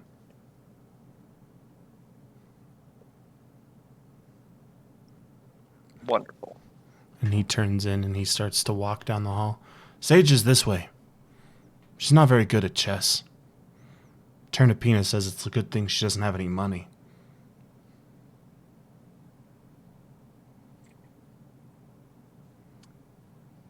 She doesn't have any money. No. Do you have money? Do you play chess? Yes and no. Oh. Do you want to learn how to play chess? No, I'm okay. All right. What's your name? My name? Flora. You're Flora? And who are you? Belmir. Ah. Nice to meet you, Belmir. Flora. And what is your name? Oh, my name. Nobody asked me my name. I'm Flora Cloud just did Watcher. twice. Cloud Watcher Cabbage Smash. Belmir tries to swallow a chuckle snort thing. Hey, I didn't name myself. Blame my parents. Come on. No, it's Let's go a meet good name. Turnipina. I think Petalfoot's around here somewhere too. Go walking back in there. And as you are moving down these cobbled hallways, you walk for quite a ways and you see that there are several doors, but at last you arrive at another large set of double doors, but these are open. And you can see faint kind of flickering purple light. You can hear a lot of voices, one of which you recognize as Sage's. Quite excited.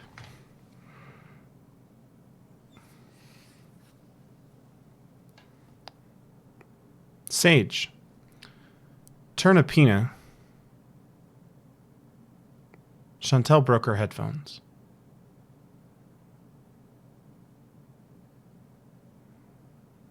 Don't break your headphones. It's the worst. Turnipina escorted you to a big, huge banquet hall and began to teach you to play chess.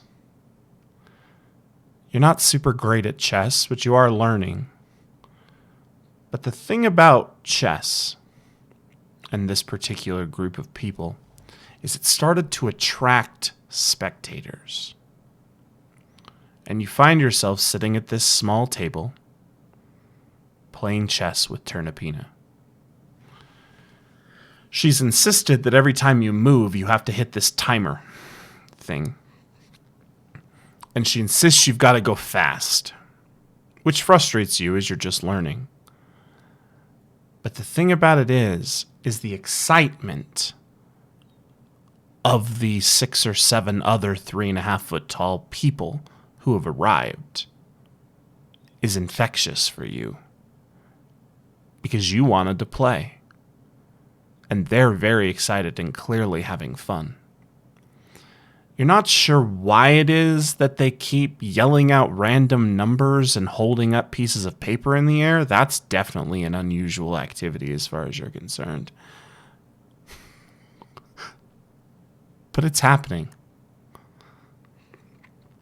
And as you kind of have glanced around, you notice that some of them are the same kind of pale blue as Turnipina.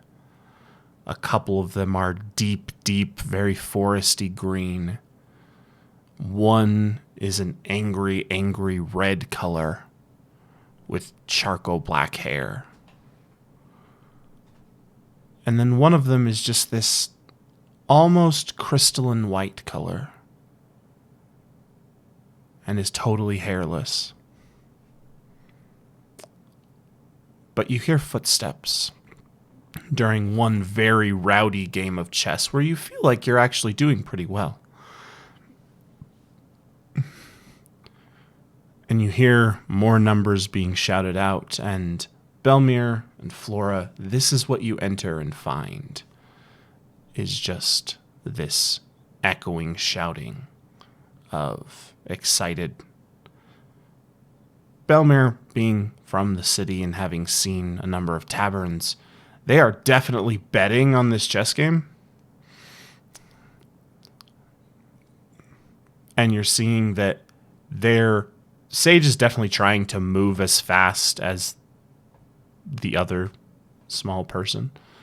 And this is what you find.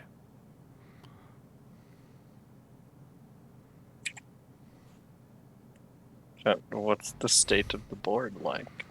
It's pretty equally matched at the moment. Okay. But how much does Belmir know about chess? It's an excellent question. It's up to you. You have a smart score. What do you want to have your chess knowledge be? And you can spend a penny for it to be that. I'd say that I have a general knowledge of how the game works, but not particularly versed in okay, tactics and whatnot. Yeah. Just give me a smarts roll. Flora, you know quite a bit about chess because Gunter played a lot of chess. Double ones. Yeah, you have no idea. Yep. But Flora, it is very, very obvious that Sage is being baited hard. And so as the numbers are flying out and Sage makes a move, Turnipina reaches out very quickly, moves a piece, slams her hand down on the timer, and yells, "Checkmate!" And a loud, raucous cry goes up from the other 3.5-foot tall beings as a bunch of slips of paper seem to change hands. And it's then, Sage, that as you're kind of examining the board, sort of confused, because you felt like you're doing pretty well, you see Belmir and Flora out of the corner of your eye, standing there with another one of those 3.5-foot tall people. Oh, do you want to play chess too?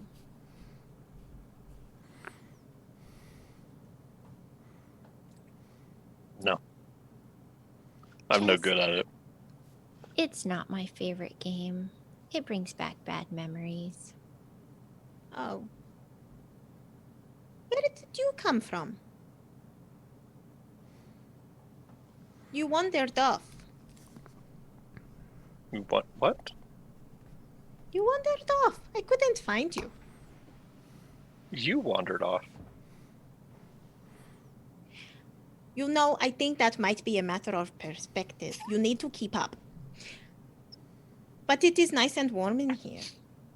It is quite warm. As you look, there's a carved crystal fireplace that has strange purple flickering flames in it that seem to burn with no logs. Is it too warm? Turnipina asks. We can make it cooler. Well, we can't, but she can. Who is she? The tower.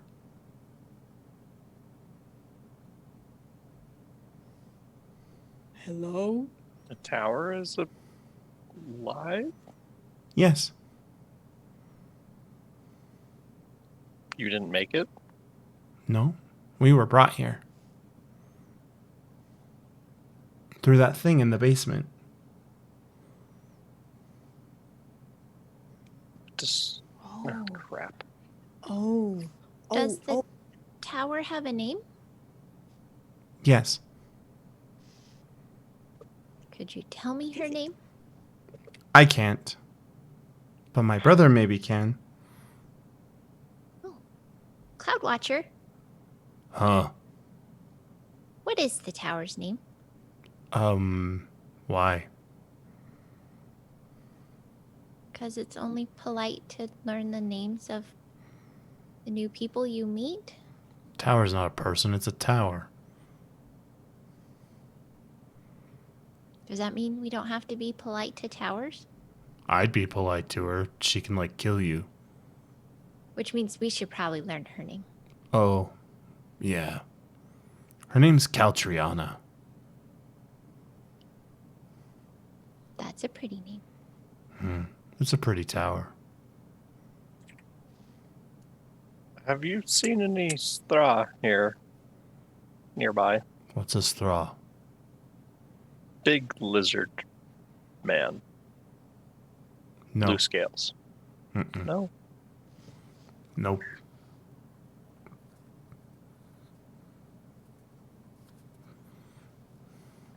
So why are you here?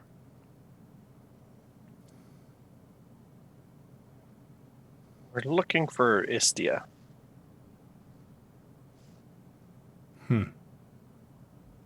Don't know Anistia.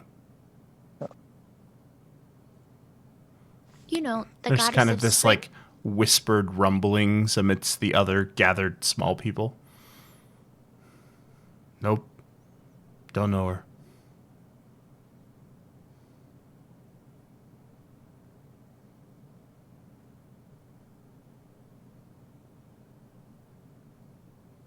Do you play chess too? Yeah. But I only play for money. Oh, I only play for poop.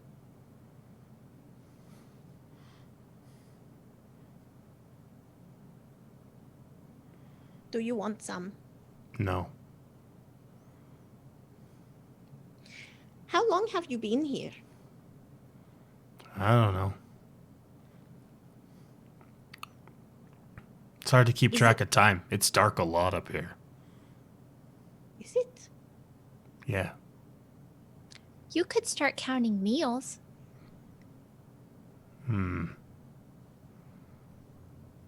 Yeah. It's one way to keep track of time in a place that's very dark. We just eat a lot of citrus fruit. It seems like a very limited diet.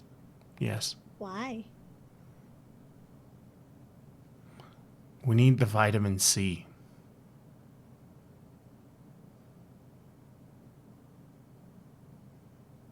I don't know what any of what you just said means. That's fair. So why are you here? We're looking for Istia. I don't know who that Really? is. Turnipa invited me. I mean, but you came here. We invited you in because we didn't want you to freeze. And Oh, did you? Caltriana said it was okay. No, that lake in front of your tower is very slippery. Yes. It's also not a lake. What is it? It's just part of the tower. The lake's in the center, downstairs in the basement. It's near that thing that we came through. Do you want to see? Yeah. We went through it. Don't touch it, Sage. Don't touch it. Come with me. And he goes, walking off. And he leads you down a long, long, long hallway. Leads you through several doors. Eventually kind of leads you down and slopes you down a couple of stairs. And eventually you find yourself in a large square kind of box room. It is very, very, very big. And you can just kind of see along the ceiling how large it is. There's frozen trees here, like solid ice trees, almost like carvings. The ground is hard, brittle snow. And as he walks, he kind of points over and you can see that there's just ice. The lake's right there. We used to try and fish in it, but they're all frozen. Do you eat fish? I don't. You were here before the lake was frozen? No. We just assumed there was fish. When you see a lake, don't you assume there's fish? But it wasn't frozen. What? Was the lake frozen when you got here? Yes. Came through that thing. Then we would carve holes in the ice and we'd go ice fishing. Why do you fish if you don't eat fish? There's not a lot to do in a tower. Oh. You know there's a town nearby. Yeah? You could go say hi. Nope. Why? She said not to. Caltriana, Yes. why doesn't she want you to say hi to people? You ask a lot of questions. Yes. And he starts walking. And he walks away from the lake. And after a while, and he's walking back through those frozen ice sculpture type trees. And they're incredibly intricate, if they are sculptures. But the more you walk through them and you see the individual needles and you see all those things, you start to think that they are in fact just frozen trees. And after a while, you see in the distance the very clear shape of an admittedly rime-covered Aeternium gate.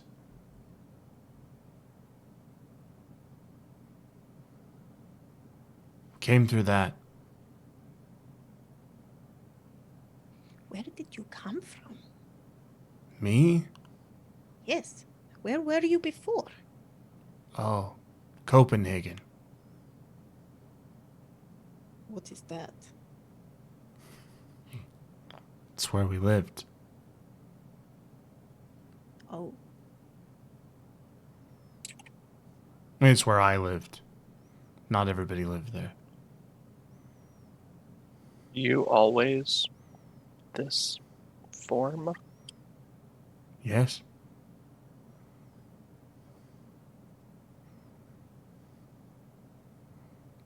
That's a weird question. Why would I be something else?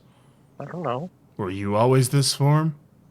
I mean, I have a little voice in my head that is confused. I was pink for a while. See? I've been dead twice. Right. I'm from Copenhagen. So's my sister. Is your brother from Copenhagen? Yeah? Paddlefoot? Mm-hmm. Yeah, all of us who are blue are from Copenhagen. Oh, The red one's from Maui.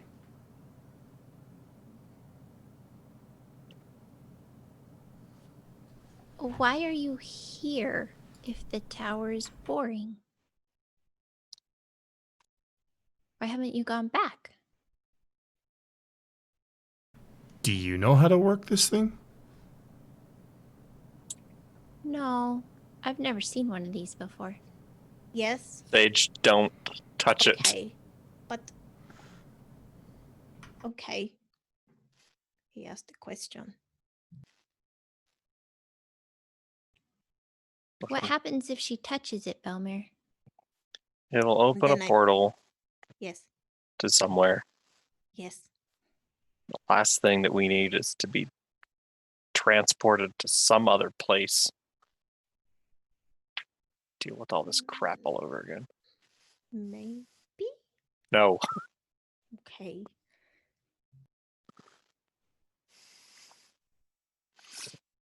So that's how you got to Oscus? Yeah. Partially And- Sage's fault. And then in the Hey. nether?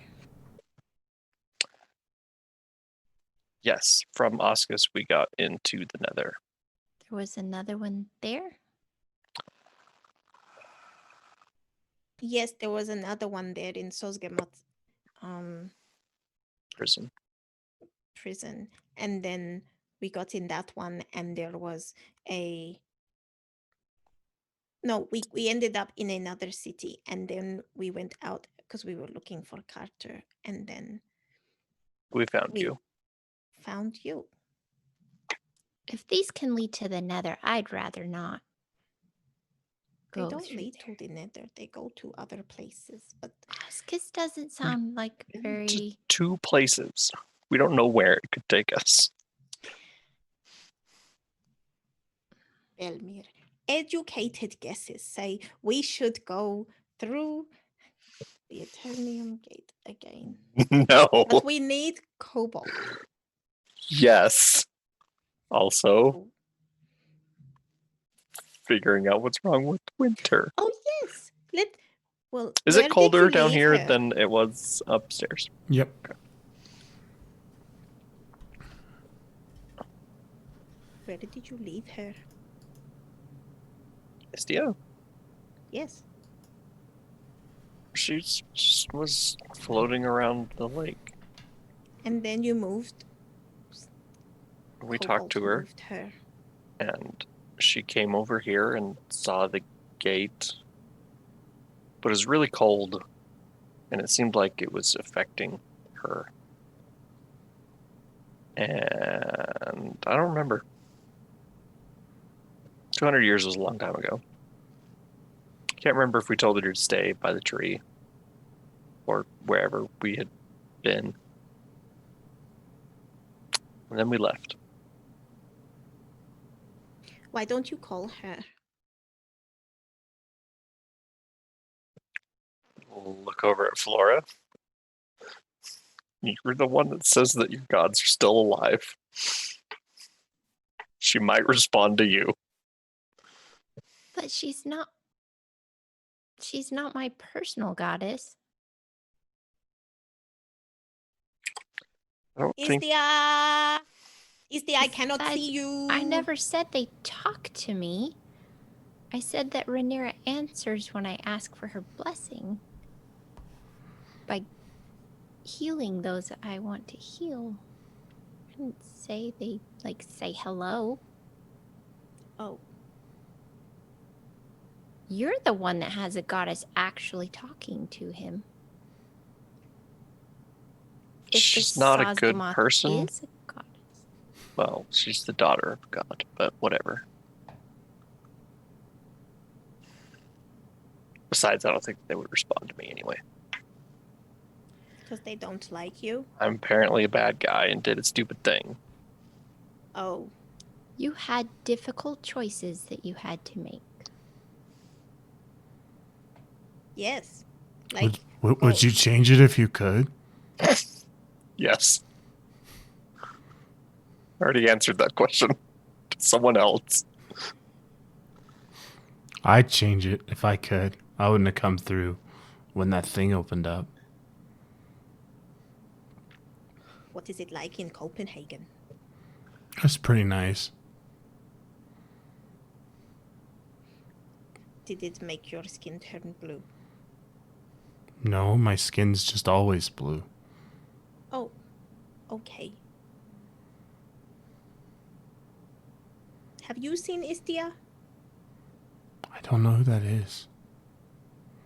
And again, you hear like this rumbled muttering from the other assorted people behind you that all They followed came you. with? Oh, yeah. You've got like an entourage of little 3.5 foot tall people of various colors. Sage needs an edge that just says makes friends. I mean, you're the most interesting thing to come into this tower. Like, you went through those hallways and it's just a whole bunch of nothing. Can everyone here call for Istia, please? Istia.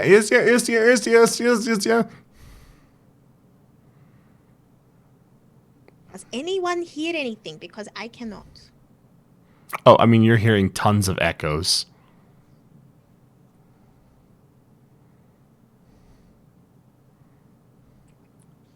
And eventually it fades away. Do you hear your invisible goddess?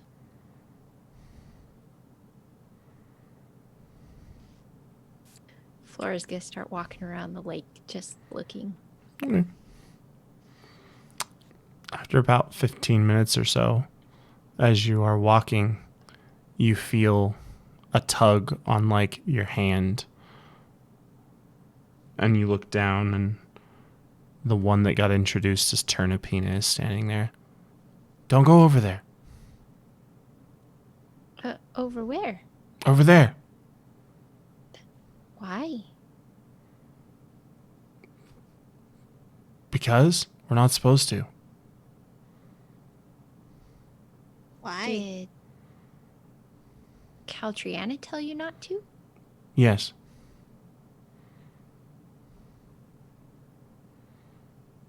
What happens if you do it? You ask a lot of questions. Yes, but if I don't ask the questions, I won't have the answers. But if I don't have the answers, I can't give them to you. Well, just Huh, say you that sounds don't familiar. know. Belmir should know. Belmir knows everything. You know everything? Oh.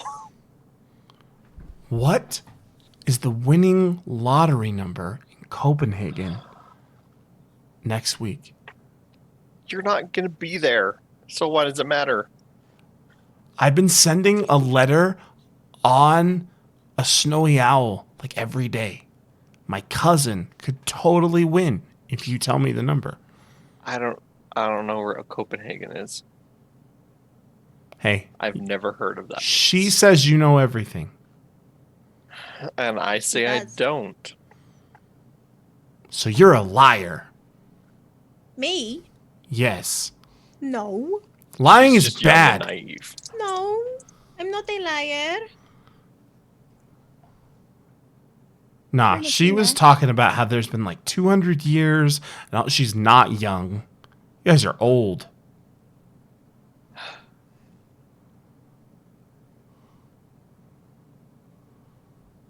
Turnipina, has anybody ever gone over there anyway, even though you're not supposed to? Yes, What happened to them? they didn't come back.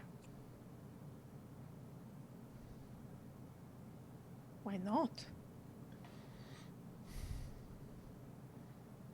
And Turnipina like walks over and like reaches into her like jacket and pulls out a glove and just starts jumping up and slapping Sage across the face with the glove. Stop asking questions. No. We don't know No. the answer Stop to. it. I don't like it.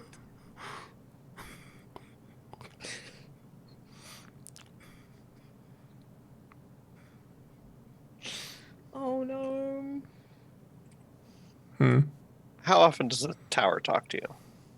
Me? Never. Who does it talk to? Cloud Watcher. Volcanito. Cloud Watcher, when was the last time the tower talked to you? She told us you were coming.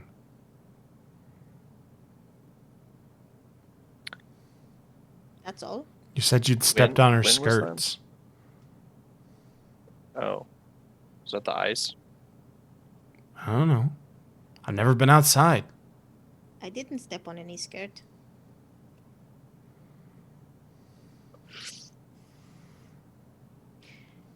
Can you ask her why we can't go over there?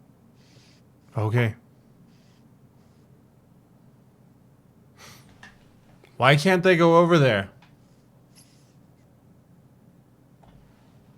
She didn't answer me. Then how do you know it's not okay? Because she told us not to go over there. She Well, told it doesn't you, mean she that didn't we tell can't go me. over there. Hey, if you want to go over there, you do you. I wash my Then you're hands gonna- of this nonsense. Turnipina, can I have your glove? No?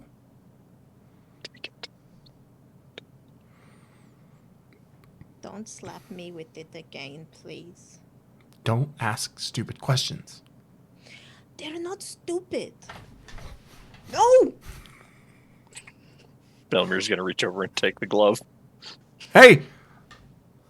and throw it towards the center of the lake. Well, so much for that. I'll have Go to get make it. another one. Nope. Get your glove. She just walks away. Darn. She wasn't that attached to it. Nope. And Cloud Watcher looks at you and he's like, look, it's lemon time. So, unless you have, like, something for us to do. Yes, come over here with me. Yeah, no, I'm not doing that. Why? Because Because Caltriana said Adriana no. says no. Also, there's lemons and grapefruit and oranges upstairs. And I'm going to go eat them. Okay, That's have a fun. lot We're of gonna go over there. food. Yes. Okay. So they all leave. Except like Oh. one little teeny tiny green one. If you go over there, you're going to die. And like all of a sudden there's how do like you a know? pause and he's like, wait, $50 says they die. And he starts Hey. running off after the other ones. Belmere, are you sure we're awake? No. I'm awake. This is really odd. Yes. I agree. Let's go. Okay. You start walking in that direction. You move through more icy trees. And you find your way, and in the distance, you start to see something. Some kind of shape. A wind has kicked up, which is really frightening given that you're inside. And it has begun to snow. Once again, inside. And as you move through these seemingly blizzard-like conditions, you find yourself drawing closer and closer to that shape. And you bump into it. And you hear it kind of crack and shatter. And you reach down to gather up whatever it was. And you find yourself holding ancient frozen wood of some sort of cart.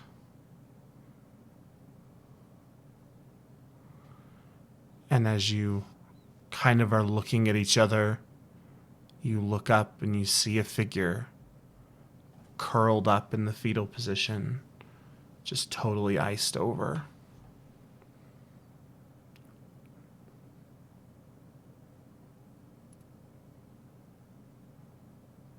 Can Sage see this? You see ice. In a shape or just ice? Yeah, just like kind of like a Ice dome is of still ice. intact. Yeah. Yeah, it's we in didn't the- shatter that. We shattered the cart. You shattered the cart. Okay. Does Flores see what Belmer sees or what Sage sees? You see what Belmer sees. So you're saying that this is the goddess of spring.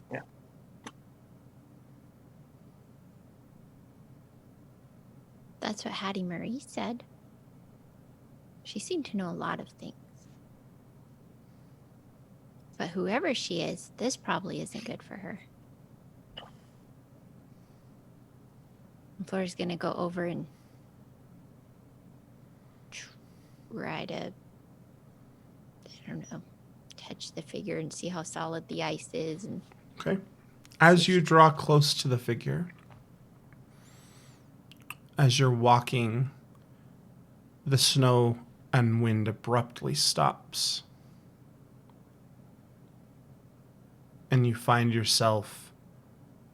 the snow around you, Belmere and Sage, you feel the snow behind you kind of rushing past you, almost as though borne on legs or a conveyor belt. And it swarms up and starts to swirl up around Flora until Flora is about up to her chin in snow, just densely packed.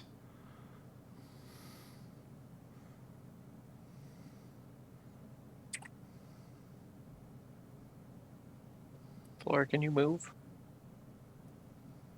Nope. I have a problem. I see it.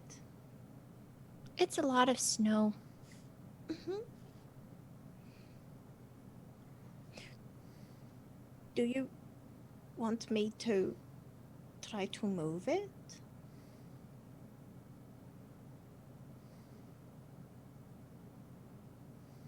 Let me try and wiggle and move before we try that.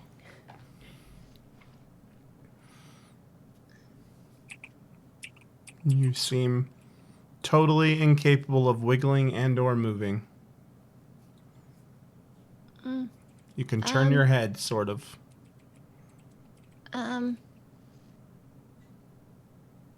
Hello, whoever did this, I just want to see if she's okay. Could you maybe blow the snow And away? in the swirl of snow out beyond, sort of. And then there's just this almost like a snowball when you throw a soft snowball against like a barn door or against a wall, and it just does that kind of shattering effect. But it's tall and standing there, perfectly carved out of just richly detailed snow, is a figure. And it sort of sits there for a second and then shakes, and the snow tumbles away. And there's just this purple crystalline figure. And it turns and looks at you. Why would I want her awake? Or alive, even? I'm just not dead. I'm not a murderer. But she kills me every spring. And we'll be back next Wednesday for more Aeternium Gate. Everybody in chat, thanks so much for joining us. Thanks for the subscription that came through. That was very kind of you.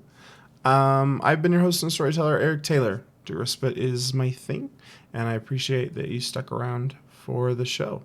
Real quick business items, and then we'll get to outros, and we'll get out of here.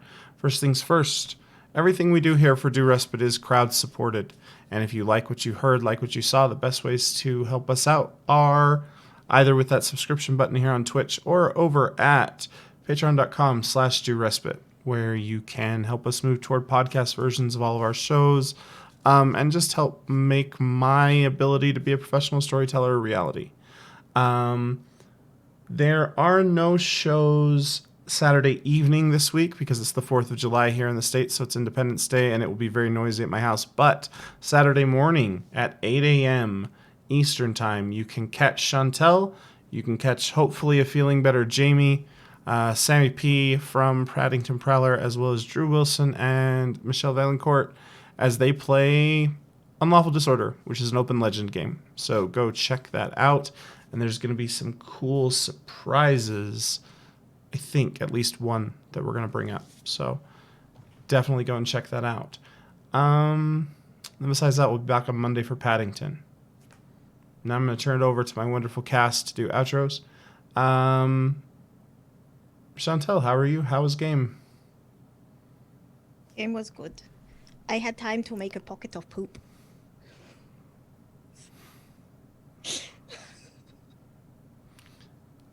You can find me at wordswithcolor.com. You can find me here for everything that's on the channel. I'll be here for Unlawful Disorder at 8 a.m. Eastern on Saturday morning. I made a pocket of poop. Frito, how was game? How are you? I do not know everything. So we have learned. But apparently I am the only one that knows things. According to Sage. Sage's experience has been limited. I know. I'm not ready for this father figure role.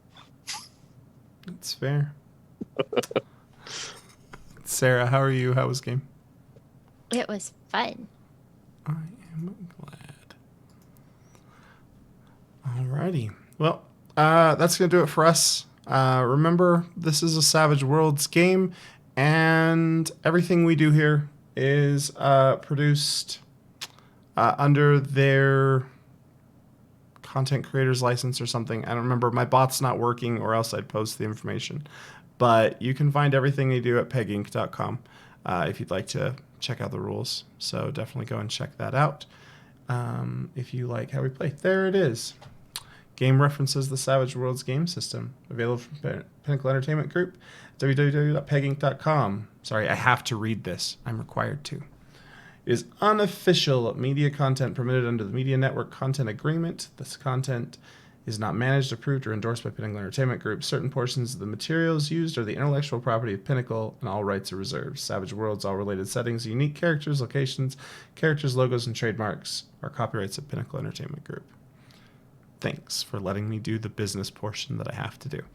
But with that out of the way, until next time, I've been Eric Taylor, and on behalf of Chantel B., Frito and Sarah, and the unfortunately ill Jamie, good night, good luck, stay safe, stay healthy, please stay home, love one another, and we'll see all of you on Saturday morning. Bye, everyone.